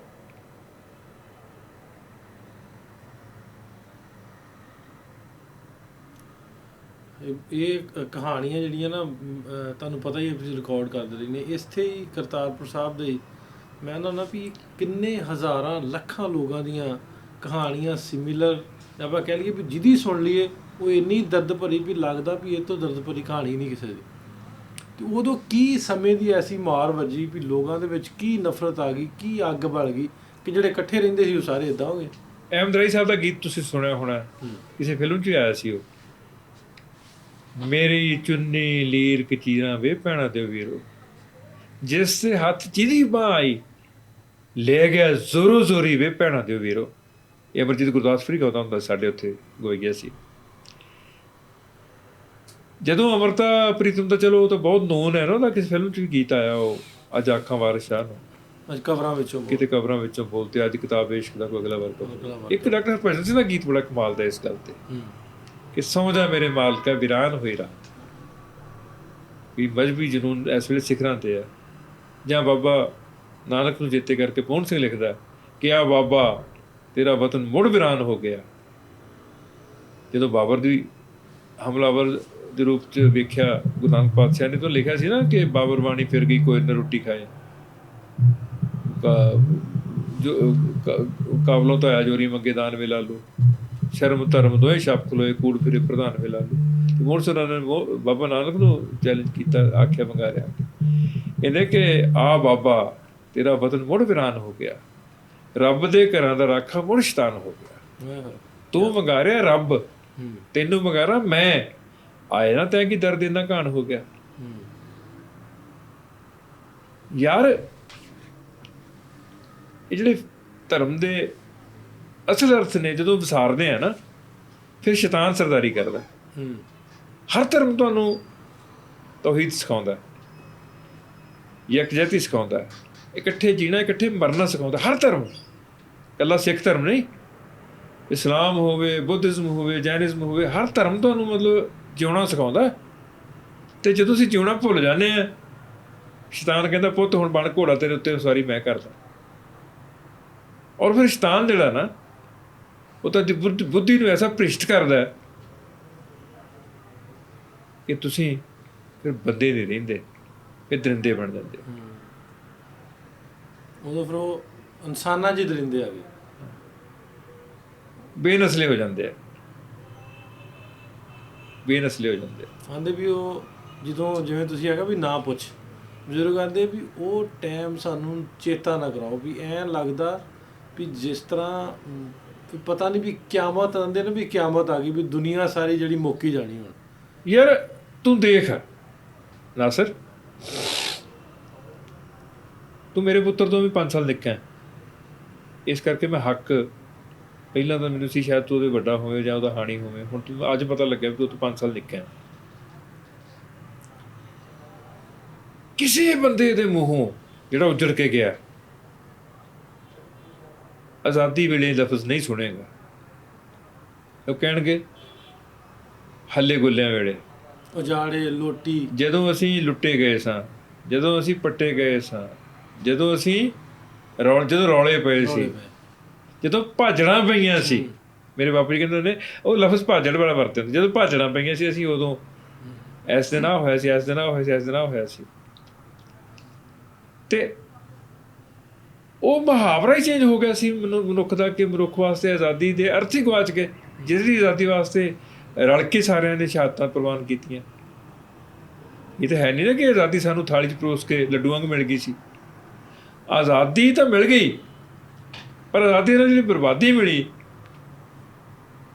ਉਹਦਾ ਅੱਜ ਤੱਕ ਭੇਤ ਨਹੀਂ ਲੱਗਿਆ। ਉਹ ਕਿਸ ਖਾਤੇ ਕਿ ਉਹ 10 ਲੱਖ ਬੰਦਿਆਂ ਦਾ ਕੀ ਗੁਨਾਹ ਸੀ ਯਾਰ। ਉਹਨਾਂ ਨੂੰ ਨਾ ਕਬਰਾਂ ਨਸੀਬ ਹੋਈਆਂ, ਨਾ ਬੜੀਆਂ ਨਸੀਬ ਹੋਈਆਂ, ਨਾ ਬਾਲਣ ਨਸੀਬ ਹੋਇਆ। ਉਹਨਾਂ ਦਾ ਕੀ ਦੋਸ਼ ਸੀ? ਜੋ ਤਾਰੀਖ ਰਾਹੋਂ ਵਿੱਚ ਮਾਰੇ ਗਏ। ਫੈਜ਼ ਸਾਹਿਬ ਕਹਿੰਦੇ ਨੇ ਜਦੋਂ, ਉਹਨਾਂ ਦਾ ਕੀ ਦੋਸ਼ ਸੀ? ਚਲੋ ਜੀ, ਇਹ ਆਪਾਂ ਕੀ ਕਹਿੰਦੇ ਹੁੰਦੇ ਆ ਵੀ ਲੱਗੇ ਵੀ ਇਸ ਕਾਜ ਨੂੰ, ਵੀ ਉਹਨਾਂ ਜਿਹੜੇ ਉਹ ਮਰਹਮ ਨੇ ਉਦੋਂ ਦੇ, ਜਿਹੜੇ ਜ਼ਖਮ ਨੇ ਉਹਨਾਂ 'ਤੇ ਮਰਹਮ ਰੱਖਣ ਦੀ ਕੋਸ਼ਿਸ਼ ਅਸੀਂ ਵੀ ਕਰਦੇ ਰਹਿਣਾ, ਵੀ ਤੁਹਾਡੀਆਂ ਗਜ਼ਲਾਂ ਦੀ ਰਾਹੀਂ ਵੀ ਉਹਨਾਂ ਨੂੰ ਸਾਹਮਣੇ ਲੈ ਕੇ ਆਉਣਾ। ਤੇ ਹੋਪਫੁਲੀ ਹੁਣ ਜਿੱਦਣ ਆਪਾਂ ਪਿੰਡ ਜਾਵਾਂਗੇ, ਤੁਹਾਡੇ ਉਹ ਜਿਹੜੀ ਤੁਹਾਡੇ ਅੰਦਰ ਜਿਹੜੀ ਉਹ ਖਾਹਿਸ਼ ਆ ਉਹ ਪੂਰੀ ਹੋਈ, ਉਹ ਘਰ ਵੇਖਣ ਦੀ, ਜਿੱਥੋਂ ਬਾਪੂ ਜੀ ਹੋਣੀ ਉਹ ਬਾਲਟੀ ਲੈ ਕੇ ਮੁੜ ਗਏ, ਵੀ ਉਹ ਖਾਲੀ ਹੱਥੀ ਮੁੜ ਗਏ, ਵੀ ਉਹ ਥਾਂ ਉਹ ਸਰਦਲ ਵੇਖਣ ਦੀ ਵੀ ਤੁਹਾਡੀ ਖਾਹਿਸ਼ ਆਪਾਂ ਪੂਰੀ ਕਰਨ ਦੀ ਕੋਸ਼ਿਸ਼। ਨਹੀਂ, ਮੇਰਾ ਭਤੀਜਾ ਹੋ ਕੇ ਗਿਆ, ਮੇਰਾ ਵੱਡਾ ਭਤੀਜਾ ਹੋ ਕੇ ਗਿਆ। ਔਰ ਮੇਰਾ ਪੁੱਤਰ ਤੁਹਾਡੇ ਨਾਲ ਪਰਸੋਂ ਹੀ ਟੈਲੀਫੋਨ ਤੇ ਗੱਲ ਕਰਦਿਆਂ ਆਖ ਰਿਹਾ ਸੀ ਕਿ ਅਗਲੀ ਵਾਰ ਪਾਪਾ ਨੂੰ ਮੈਂ ਕਹਿਣਾ ਮੈਨੂੰ ਲਾਜ਼ਮੀ ਨਾਲ ਲੈ ਕੇ ਚੱਲੋ, ਮੈਂ ਆਪਣੀ ਬੇਟੀ ਨੂੰ ਵੀ ਲੈ ਕੇ ਜਾਵਾਂਗਾ, ਆਪਣੀ ਸਰਦਾਰਨੀ ਨੂੰ ਵੀ ਨਾਲ ਲੈ ਕੇ ਚੱਲਾਂਗਾ। ਇਹ ਜਿਹੜੀ ਇੱਕ ਤਾਂਘ ਹੈ ਨਾ, ਲੋਕੀ ਕਹਿੰਦੇ ਨਾ ਵੀ 70 ਸਾਲ ਹੋ ਗਏ ਜੀ ਇਹ ਤਾਂਘ ਮੱਠੀ ਪਏਗੀ, ਲੱਸੀ ਪਏਗੀ। ਮੈਨੂੰ ਲੱਗਦਾ ਪ੍ਰਬਲ ਹੋ ਰਹੀ ਹੈ, ਕਿਉਂਕਿ ਜਿਹੜਾ ਇੰਟਰਨੈਟ ਮੀਡੀਆ ਨਾ, ਤੁਹਾਡਾ ਇੰਟਰਨੈਟ ਆਧਾਰਿਤ ਮੀਡੀਆ, ਖਾਸ ਕਰਕੇ ਤੁਹਾਡਾ YouTube, ਵੈਬਸਾਈਟਸ ਜਾਂ ਵੱਖਰਾ ਅੰਦਾਜ਼ ਨਿਜ਼ਾਮ ਜਿਹੜਾ ਹੈਗਾ, ਇਹ ਬੜੀਆਂ ਖਿੜਕੀਆਂ ਖੋਲ ਰਿਹਾ। ਬਿਲਕੁਲ ਬਿਲਕੁਲ, ਬਹੁਤ ਖਿੜਕੀਆਂ ਖੋਲ ਰਿਹਾ, ਬਹੁਤ ਕੁਝ ਦੁਬਾਰਾ ਔਰ ਬਹੁਤ ਕੁਝ ਸਾਹਮਣੇ ਆ ਰਿਹਾ, ਬਹੁਤ ਕੁਝ ਸਾਹਮਣੇ ਆ ਰਿਹਾ, ਬਹੁਤ ਕੁਝ ਸਾਹਮਣੇ ਆ ਰਿਹਾ। ਬਾਬੂ ਜੀ, ਵੱਡਾ ਬੰਦਾ ਕੌਣ ਹੈ? ਬਈ ਗੱਲ ਸੁਣ, ਵੱਡਾ ਬੰਦਾ ਤਾਂ ਮੈਂ ਬੜੀ ਵਾਰੀ ਪਹਿਲਾਂ ਵੀ ਦੱਸ ਬੈਠਾ ਵੀਰਿਆ, ਵੱਡਾ ਬੰਦਾ ਉਹ ਨਹੀਂ ਹੁੰਦਾ ਜਿਹਦੀ ਕੁਰਸੀ ਉੱਚੀ ਹੋਵੇ, ਜਿਹਦਾ ਰੁਤਬਾ ਮੁਰਾਤਬਾ ਬਹੁਤ ਵੱਡਾ ਹੋਵੇ, ਜਿਹਦੇ ਕੋਲ ਰੁਪਈਏ ਦਵੜੇ ਬਹੁਤ ਹੋਣ, ਉਹ ਵੱਡਾ ਨਹੀਂ ਹੁੰਦਾ।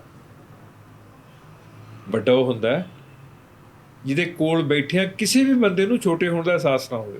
ਕੀ ਬਾਤ, ਕੀ ਬਾਤ, ਕੀ ਬਾਤ। ਓਏ ਹੋਏ। ਇਹ ਡਾਕਟਰ MS ਰੰਧਾਵਾ ਨੇ ਡਾਕਟਰ ਜੌਹਲ ਨੂੰ ਕਹੀ ਸੀ, ਤੇ ਜੌਹਲ ਸਾਹਿਬ ਨੇ ਅੱਗੋਂ ਸਾਨੂੰ ਸੁਣਾਈ, SS ਜੌਹਲ ਸਾਹਿਬ ਨੇ। ਤੇ ਮੈਨੂੰ ਲੱਗਦਾ ਕਿ ਇਹ ਗੱਲ ਹੁਣ ਮੇਰੇ ਨਾਂ ਨਾਲ ਜ਼ਿਆਦਾ ਜਾਣੀ ਜਾਂਦੀ ਹੈ, ਪਰ ਮੈਂ ਤਾਂ ਪੁਰਖਿਆਂ ਤੋਂ ਲਈ ਹੈ ਨਾ, ਮੈਂ ਤਾਂ ਪੁਰਖਿਆਂ ਤੋਂ ਲਈ ਤੁਹਾਡੇ ਤੱਕ ਪਹੁੰਚੀ ਆ। ਮੈਂ ਅੱਗੇ ਬੈਠਣ ਤੁਹਾਨੂੰ ਫੜਾ ਦਿੱਤੀ, ਅੱਗੋਂ ਤੁਸੀਂ ਸੁਣਾਓ। ਅੱਗੋਂ ਤੁਸੀਂ ਸੁਣਾਓ। ਤੇ ਤੁਸੀਂ ਉਸ ਸਾਦਗੀ ਨੂੰ ਕਾਇਮ ਰੱਖੋ ਜਿਹਦੇ 'ਚ ਤੁਹਾਡੇ ਕੋਲ ਬੈਠੇ ਕਿਸੇ ਬੰਦੇ ਨੂੰ ਇਹ ਨਾ ਲੱਗੇ ਕਿ ਮੈਂ ਨਿੱਕਾ। ਮੈਂ ਕਿੰਨੇ ਸਾਲ ਹੋ ਗਏ, 13 ਤੋਂ ਲੈ ਕੇ ਹੁਣ 25 ਆ ਗਿਆ, 12-13 ਸਾਲ ਹੋ ਗਏ ਰਿਟਾਇਰ ਹੋਇਆ ਨੂੰ। ਤੇ ਪੰਜਾਬ ਖੇਤੀਬਾੜੀ ਯੂਨੀਵਰਸਿਟੀ ਜਿੱਥੇ ਮੈਂ ਨੌਕਰੀ ਕੀਤੀ ਹੈ, ਉਹਦੇ ਚੌਕੀਦਾਰ ਤੋਂ ਲੈ ਕੇ ਗੇਟਕੀਪਰ ਤੋਂ ਲੈ ਕੇ ਵਾਈਸ ਚਾਂਸਲਰ ਤੱਕ ਜਿੰਨੇ ਅਧਿਕਾਰੀ ਜਨ ਨੇ, ਵਿੱਚ ਵਿਚਾਲੇ ਵਾਲੇ ਡੀਨ ਡਾਇਰੈਕਟਰ ਸਾਹਿਬਾਨ ਸਾਰੇ ਸਤਿਕਾਰਯੋਗ, ਸਭ ਨਾਲ ਮੇਰਾ ਰਿਸ਼ਤਾ ਉਹੀ ਹੈ ਜਿਹੜਾ ਇੱਕ ਸਵੀਪਰ ਨਾਲ ਹੈ, ਜਿਹੜਾ ਸਾਡਾ ਬਾਥਰੂਮ ਸਾਫ਼ ਕਰਦਾ ਸੀ। ਉਹਦੀ ਥਾਂ ਤੇ ਹੁਣ ਹੋਰ ਕਰਦਾ ਹੋਏਗਾ, ਪਰ ਮੈਨੂੰ ਉਹੀ ਲੱਗਦਾ। ਉਹੀ ਸੇਵਾਦਾਰ ਜਿਹੜਾ ਮੇਰੇ ਵਾਸਤੇ ਚਾਹ ਦਾ ਪਿਆਲਾ ਪ੍ਰਬੰਧ ਕਰਦਾ ਸੀ, ਜਿਹੜਾ ਮੇਰੀ ਥਾਂ ਦੇ ਉੱਤੇ ਮੇਰਾ ਬਟੂਆ ਆਪਣੇ ਕੋਲ ਰੱਖਦਾ ਸੀ, ਜਿਹੜਾ ਮੇਰੀ ਚੈੱਕਬੁੱਕ ਆਪਣੇ ਕਬਜ਼ੇ ਰੱਖਦਾ ਸੀ, ਉਹ ਮੇਰੇ ਅੱਜ ਵੀ ਉਸੇ ਤਰ੍ਹਾਂ ਰਿਸ਼ਤੇਦਾਰਾਂ ਨੂੰ ਮਿਲਦੇ ਵਰਤਦੇ ਨੇ ਮੇਰੇ ਨਾਲ। ਕਿਉਂਕਿ ਮੈਂ ਇਹ ਫਿਕਰਾ ਸੁਣਿਆ ਹੋਇਆ ਸੀ ਕਿ ਵੱਡਾ ਬੰਦਾ ਉਹ ਨਹੀਂ ਹੁੰਦਾ ਜਿਹਦੀ ਕੁਰਸੀ ਉੱਚੀ ਹੋਵੇ, ਵੱਡਾ ਉਹ ਹੁੰਦਾ ਜਿਹਦੇ ਨਾਲ ਬੈਠਿਆਂ ਕਿਸੇ ਵੀ ਬੰਦੇ ਨੂੰ ਆਪਣੇ ਨਕੱਦੇ ਹੋਣ ਦਾ, ਨਿੱਕੇ ਹੋਣ ਦਾ ਅਹਿਸਾਸ ਨਾ। ਬਾਬੂ ਜੀ ਗੱਲਾਂ ਬਹੁਤ ਆਪਾਂ ਕੀਤੀਆਂ, ਹੁਣ ਥੋੜਾ ਜਿਹਾ ਰਾਤੀ ਆਪਾਂ ਹੱਸਦੇ ਖੇਡਦੇ ਰਹੇ, ਹੱਸਦੇ ਖੇਡਦੇ ਰਾਤੀ ਵੀ। ਤਾਂ ਉਮਰ ਕਿੰਨੀ ਹੋ ਗਈ ਤੁਹਾਡੀ ਹੁਣ? ਤੂੰ ਮੈਨੂੰ ਮਤਲਬ ਮੇਰੀ ਰੰਗੀ ਹੋਈ ਦਾੜੀ ਨੂੰ ਨੰਗੀ ਕਰਨੀ ਚਾਹੁੰਦਾ? ਨਹੀਂ, ਪੁੱਛਣਾ ਚਾਹੁੰਦਾ ਮੈਂ 2 ਮਈ 53 ਨੂੰ ਜੰਮਿਆ ਸੀ। 2 ਮਈ 53 ਉਹ ਤਾਂ ਕਿ ਦੱਸੇ ਵੀ ਇਹ ਹਿਸਾਬ ਲਾ ਲਾ ਆਪੇ ਹੀ ਪਹੁੰਚ ਗਏ ਤੁਸੀਂ। ਉਮਰ ਵਰਦਰ ਮੈਂ ਗੱਲ ਦੱਸਦਾ, ਸੱਚ ਕਮਾਲ ਦੀ ਗੱਲ ਯਾਦ ਆ ਗਈ। ਮੇਰੇ ਨਾ ਬਾਪੂ ਜੀ ਦੇ ਮਾਮਾ ਜੀ ਸੀ, ਸੇਖਵਾਂ ਪਿੰਡ ਸਾਡਾ, ਮੇਰੇ ਮਾਮਾ ਜੀ ਦਾ, ਬਾਪੂ ਜੀ ਦੇ ਮਾਮਾ ਜੀ ਦਾ। ਤੇ ਬਾਪੂ ਜੀ ਮੇਰੇ ਦੇਖ ਲਾ ਵੀ 40 ਸਾਲ ਦੇ ਸੀ ਜਦੋਂ 47 ਹੋਇਆ, ਉਜਾੜਾ ਹੋਇਆ, ਵੰਡ ਹੋਈ। ਤੇ ਮਾਮਾ ਉਦੋਂ ਵੱਡਾ ਸੀ।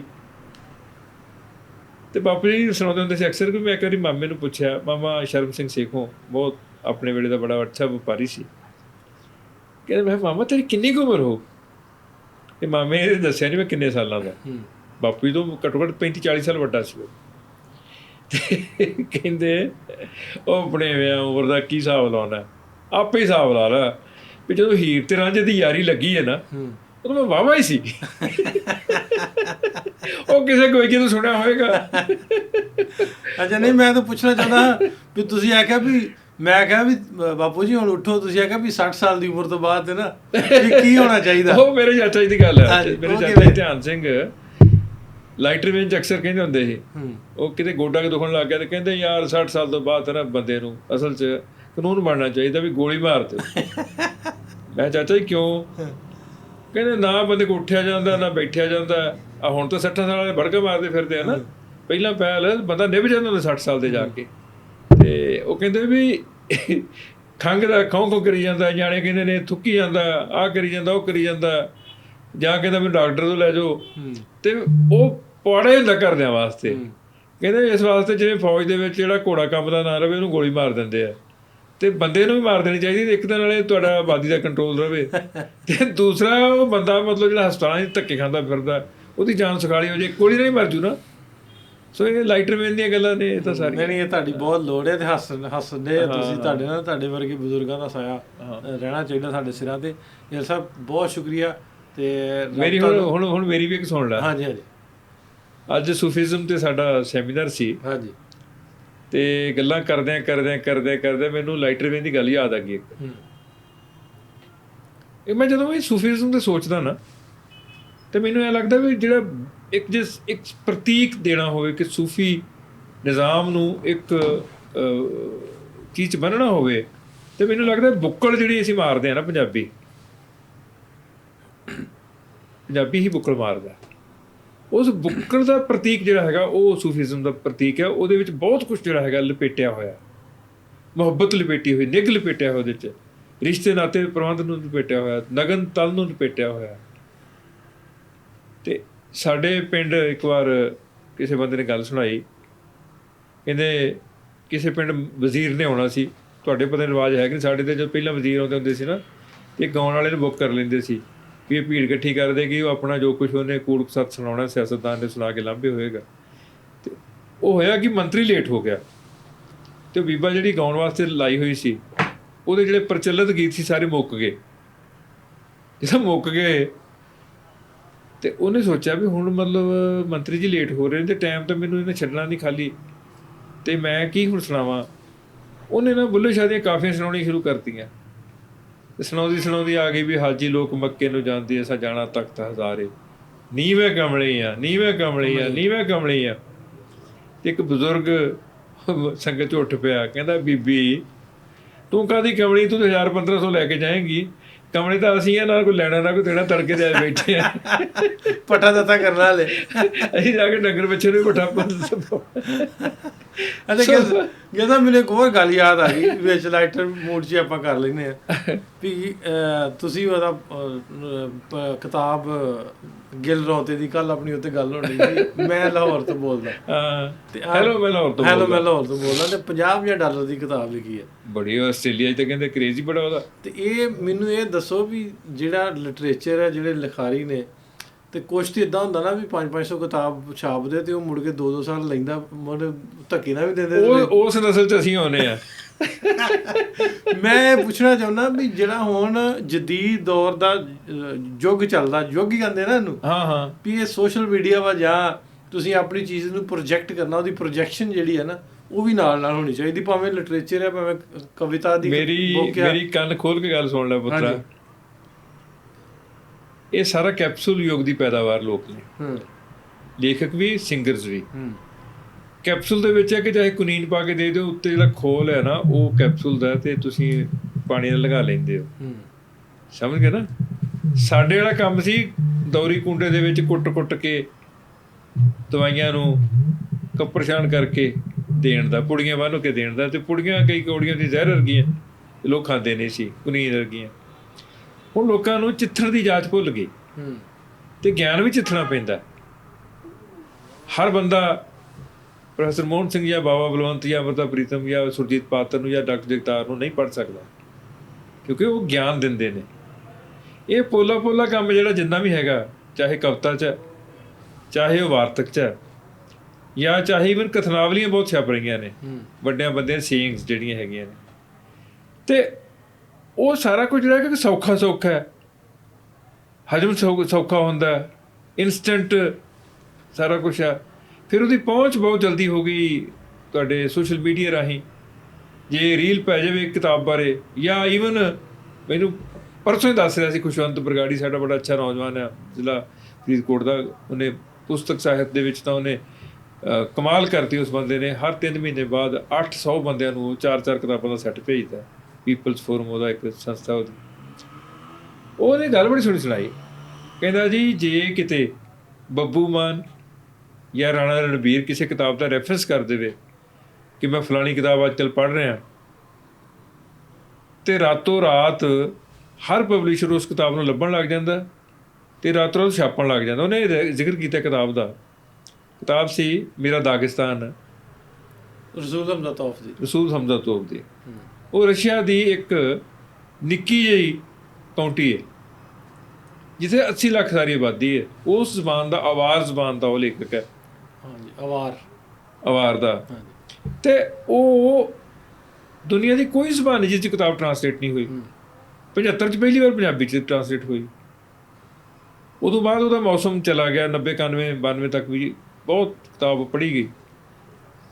ਹੁਣ ਮੈਨੂੰ ਪਤਾ ਲੱਗਿਆ ਕਿ 7 ਵੱਖ-ਵੱਖ ਪਬਲਿਸ਼ਰਸ ਨੇ ਕਿਤਾਬ ਛਾਪ ਦਿੱਤੀ ਹੈ, ਔਰ ਲੱਖਾਂ ਦੀ ਗਿਣਤੀ 'ਚ ਵਿਕ ਰਹੀ ਹੈ। ਕਾਰਨ ਕੀ ਹੈ ਕਿ ਰਾਣਾ ਰਣਬੀਰ ਨੇ ਤੇ ਬੱਬੂ ਮਾਨ ਨੇ ਜਾਂ ਕਿਸੇ ਹੋਰ ਗਾਇਕ ਇੱਕ ਨੇ, ਸ਼ਾਇਦ ਹਰਭਜਨ ਮਾਨ ਨੇ, ਉਸ ਕਿਤਾਬ ਦਾ ਰੈਫਰੈਂਸ ਕੀਤਾ ਕਿ ਉਹ ਕਿਤਾਬ ਜੇ ਕਿਸੇ ਨੇ ਪੜ੍ਹਨਾ, ਲਿਟਰੇਚਰ ਪੜ੍ਹਨਾ ਸ਼ੁਰੂ ਕਰਨਾ, ਤਾਂ ਉਸ ਕਿਤਾਬ ਤੋਂ ਸ਼ੁਰੂ ਕਰੋ।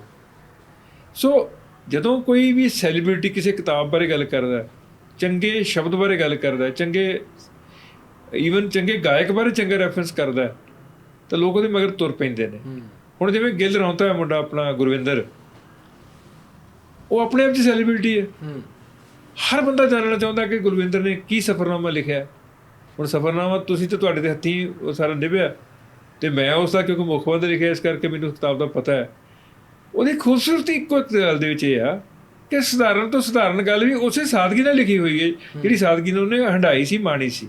ਸਫ਼ਰਨਾਮਾ ਦੇ ਕੋਲ 7 ਦਿਨਾਂ ਦਾ ਨਾ, ਇੰਨੀ ਸੌਖੀ ਕਿਤਾਬ ਜਿਹੜੀ ਪੜ੍ਹਨੀ ਹੈ ਉਹ ਬਹੁਤ ਚੰਗੀ ਲੱਗਦੀ ਹੈ। ਦੂਸਰਾ ਖਾਸ ਕਰਕੇ ਜਦੋਂ ਉਹਦੇ ਨੋਨ ਗੀਤ ਹੋਣ, ਵੱਡਿਆਂ ਲੋਕਾਂ ਦੇ ਗਾਏ ਹੋਏ ਗੀਤ ਹੋਣ, ਤੇ ਲੋਕ ਜਾਣਨਾ ਚਾਹੁੰਦੇ ਨੇ ਕਿ ਇਹਨੇ ਕੀ ਗੱਲ ਕੀਤੀ, ਕੀ ਸਫ਼ਰਨਾਮਾ। ਔਰ ਮੇਰੇ ਖਿਆਲ ਤੁਹਾਡੇ ਸ਼ਾਹਮੁਖੀ 'ਚ ਵੀ ਛਪ ਗਈ ਉਹ। ਹਾਂਜੀ ਹਾਂਜੀ।